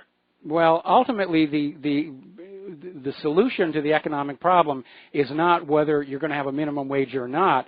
It's to basically stop the drain on the labor of the people that produces that wealth by cutting government spending, especially in areas of military. And look how much money they've just misplaced and can't account for. Trillions and trillions of dollars. And in the end, crushing the people down into abject poverty is not a long-term solution. No, it's not. I'm your Bitcoin guy, so I'll probably send you a little more Bitcoin tomorrow. Oh, well, I appreciate that. I'm still trying to figure out what I'm going to do with it. I hope you have some coming in, and it still continues to come in, because that could be a great asset to you in the future. Well, there's been a little bit. There have been a few Bitcoin donations, and I probably ought to pay attention to it a little bit more. The frustrating thing for me is that there is no way to contact the people who are sending Bitcoins to thank them, because that's a big thing for me. Well, that's yeah. Yeah. True. Well, you put the thing up on your web, and I sent you an email, let you know I donated a little bit, and so you know who I am. You don't have to thank me personally, because I'm just donating to the cause. We're all in this together. Well, I understand that. People don't donate to me personally. They're trying to support the website and the radio show, trying to get the information out the American people need to have. Can I change the subject real quick? What kind of a chef were you? Okay. Go ahead. I was a chef at several country clubs around the country in Texas, Kansas, and Tennessee. And I actually worked at the Parker House Hotel as the chef. Okay. Well, I have a lot of respect for a really good chef. Well, I started off when the apprentice system was still. Okay, I'm having trouble hearing you. Try that again. Okay, I was actually started off with the apprentice system when I could work unlimited hours and learn my trade. Yes. This was back when I was 15, 16 years old. I could work 60, 70 hours a week while going through high school. And that's what I did. So by the time I was 21, I was running a huge restaurant operation, doing about $6 billion a year. Wow, that sounds impressive here. Amazing. As you can imagine, for a state.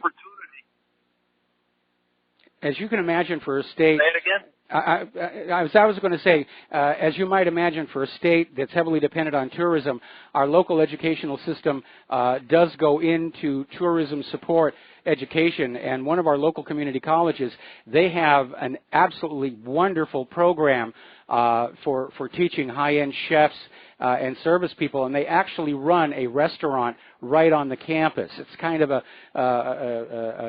an island thing. The regular tourists don't know about it. Yeah, yeah. But I've been to a couple of events at it, and they're just, what they do is amazing, both in the food itself and the presentation. Yep. And I'm kind of out of the business now. I'm actually a caregiver for my stepdad. Oh, well, good for you. But yeah, but he is a gourmet cook on top of it, so he taught me a lot about cooking, and so I take care of him. And unfortunately, he's in the hospital now, and I can't, Yeah, I know how that feels. Yeah. Okay. Well, listen, Eric. It's sad. Good luck with your father, and we're going to let you go here now. And I've got some news to fit in here before the end of the program. So thank you very much, and for the support. We appreciate it. We really do. Okay, getting on back to that Intel chip. Another article just came on out.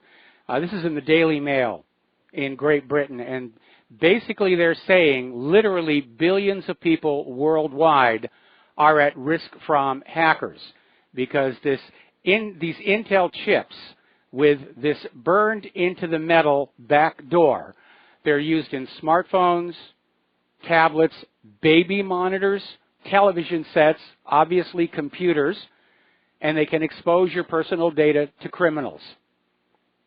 And apparently there's two different variations of this bug or backdoor. One is called Meltdown, the other one's called Spectre. And between them, they can let cyber criminals steal passwords and other data from nearly every device containing chips from Intel, AMD, and ARM, thanks to quote-unquote design flaws in their manufacture.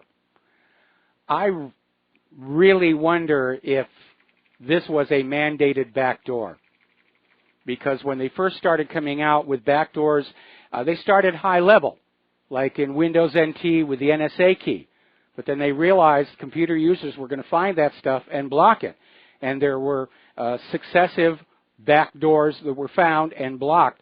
But if you burn it right into the hardware, then people can't see it. They can't find it. This is a real mess. This is a real mess. I'm expecting, especially Intel's stock price, to plummet from this. And again, I think part of the problem is we've allowed these systems to become really too complicated, too decadent. When that caller called in about how Windows was laid out, what I don't think he understands is that software produced by large corporations echoes the corporate structure, because the software development is broken up into departments and teams, and everybody's supposed to come together at the interface, but one side doesn't know what the other side is doing. Some of the best designed software I've ever seen, and I'll give you one good example. Claire's music scoring software, for most of its life until its recent sale, was programmed by a company owned by two programmers, and they did most of the coding. They had a very small coding staff, and the software works great. The larger the company, the larger the software, the more problems there are going to be. Microsoft is huge, and everything they put out has thousands of bugs. Anyway, we've been talking about how the corporate social media like Facebook, YouTube, are starting to alienate their users with very open, blatant censorship. Facebook is flat out refusing to explain why certain accounts are being deleted and certain other accounts are being left alone. And people are turning off Facebook, they're turning off YouTube, they're going over to the new up-and-coming alternatives, which, at least for now, still respect the First Amendment right to freedom of expression. DuckDuckGo grew 55% in 2017. That is an astonishing growth rate. And DuckDuckGo is a search engine. It's a competitor to Google. It's not as capable of Google, but it respects your privacy, and it gives you honest results without filtering. And that's why people are switching over. Now, remember the brouhaha over Apple being caught slowing down older iPhones with the claim it was to lengthen battery life. And people aren't believing that. They're convinced that hardware and software vendors will deliberately cripple or degrade older hardware, older cuts of software to encourage people to buy the newer software, which you can get away with in a healthy economy when people have the money to buy this year's version of XYZ. In the current economy, people want to hang on to their phones as long as possible. They want to hang on to their software as long as possible. And they get very upset when the people they bought that product from are tinkering with it to make it perform more poorly. So Apple is coming on out. They're trying to calm everybody down by discounting the cost of a replacement battery. It's now estimated that this move will cost Apple $10 billion in lost sales over this issue. A lot of people are now looking at products other than the iPhone. Backing up to something that we talked about earlier in the show, RestoreAmericanGlory.com is running the story that the FBI believed crimes were committed by Hillary Clinton and her aides. Now, this is sourced from The Hill. And again, I know we've touched on this from some other sources. Republicans seated on congressional investigation committees have found in writing, in actual official documents, irregularities and contradictions in that original FBI investigation. And basically, insiders told The Hill it's becoming even clearer that the former Secretary of State literally received a get-out-of-jail-free card from the FBI on her way to becoming the Democratic nominee for president in 2016. Now, we're hearing that Hillary and her associates are just in a tizzy at the threat that this email investigation is going to be reopened. I can almost see Hillary Clinton out there on TV saying, "Feel sorry for me. My home just burned down. Why are you doing this now?" And by the way, as an update on that, I looked into it. The Clintons' actual home was not touched by the fire. The fire broke out on the second floor of the building that was constructed to house the Secret Service. And apparently the Secret Service put the fire out with fire extinguishers before the fire department got there. So it wasn't all that big a deal. And obviously it's going to inconvenience the Secret Service.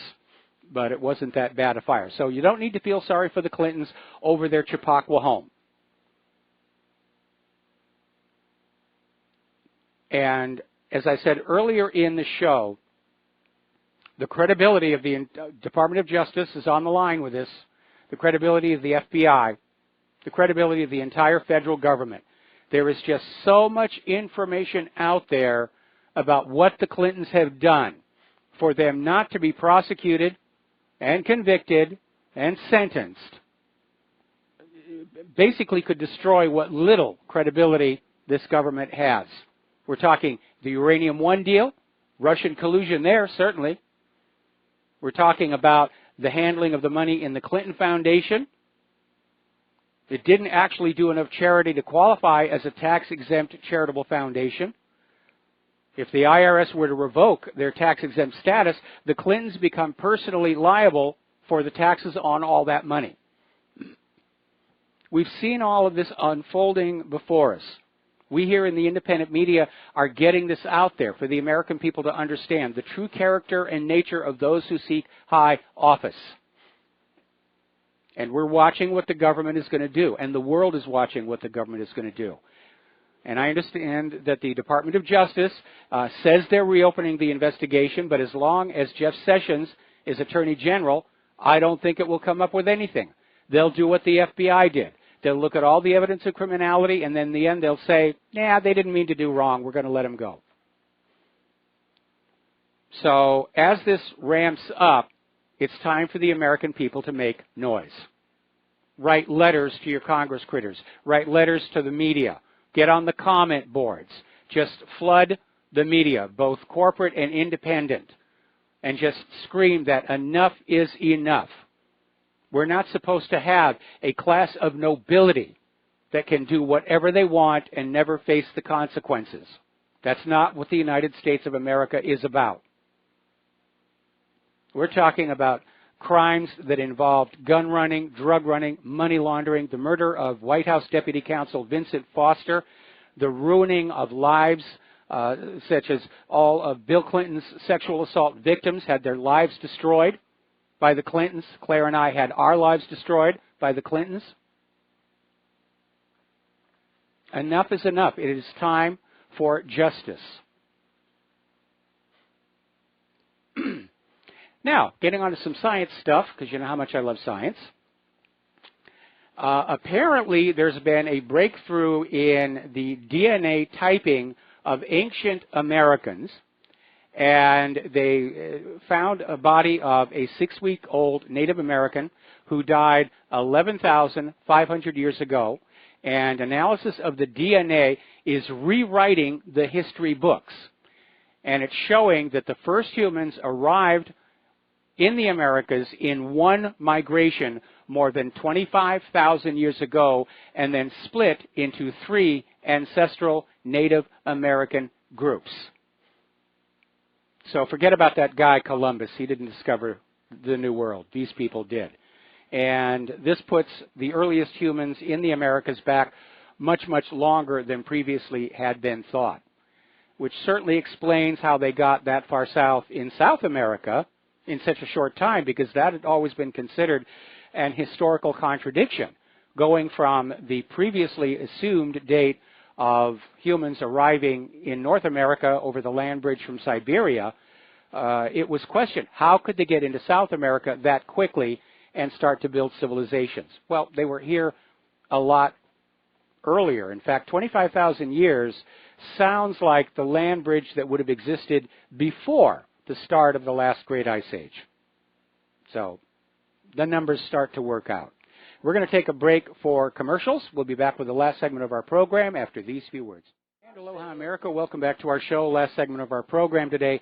For those of you in the Northeast, those of you with travel plans, apparently the JFK airport has been shut down due to the snowstorm. A state of emergency has now been declared in New York. So this is really it's bad. Like I said, I'm still getting pictures from my relatives back there. And I remember when I was a kid, we went through New England winters. It was never that bad. It was never, ever that bad. Now, getting on back to computers and hackers, Google researchers have created what are called optical illusion stickers that trick artificial intelligence into seeing something that's not there. And I can understand this kind of research. The state-of-the-art of vision systems is still very, very primitive. And vision systems used on things on self-driving cars, they're programmed to look for certain shapes and certain arrangements of corners and edges. But they really don't see the road the way humans do. And the concern is that mischievous hackers could go on out and put these optical illusion stickers on road signs and trick self-driving cars into doing something really stupid. And when you think back to the story earlier in the week about this player for Call of Duty who did a swatting hoax that resulted in getting a man killed, you understand there are unfortunately people who think that way. And there's an interesting article one of our members just put up saying that violent video games like Call of Duty are changing young people's brains to make them less empathetic. And that certainly would provide an explanation for why this Call of Duty player felt it was appropriate to swat this other person, apparently over a dispute in the game itself. Now then, for you astronomy fans, we have an eclipse coming up at the end of the month. It's called a blue moon eclipse. Now, probably you've heard the phrase once in a blue moon, and many of you probably don't know what that means. A blue moon is when you have two full moons in the same month. We just had one right at the new year, and we're going to have another one just before the end of the month. And that second moon is called the blue moon. And because it is so rare, hence the connotation that once in a blue moon, something happens very, very, very rare. So we're going to have a blue moon eclipse at the end of the month. and it'll take place on January 31st. It's the first blue moon eclipse in over 150 years. It's going to be right over us here in Hawaii, but I'm sure you can see it from at least the west coast of the United States for you astronomy buffs. And I'm certainly going to be out there with a camera taking pictures of all that stuff. All right, we're almost at the end of the show, and once again, I want to issue my call. Everybody needs to get on out on social media, on comment boards, everything, and start saying it is time for the Clintons to be prosecuted for all of these crimes and just build the pressure. We need to get Attorney General Sessions to resign or retire. We need Larry Klayman there. And add that to your message. Let's get Larry Klayman as Attorney General. We'll get some things done with this country. Good things. All right, there's the music. Time for me to get on out of here. Please stay tuned for John Stedmiller. I'm sure he's got lots of fascinating things to share with you. We'll be back tomorrow here on the Republic Broadcasting Network. And again, thanks to all of you who are financially supporting Republic Broadcasting. It's important that we stay on the air. As we mentioned earlier in the show, one of our fellow travelers on the path to restoring the Republic had to shut down. It is happening to a lot of the people in independent media. We'll be back tomorrow.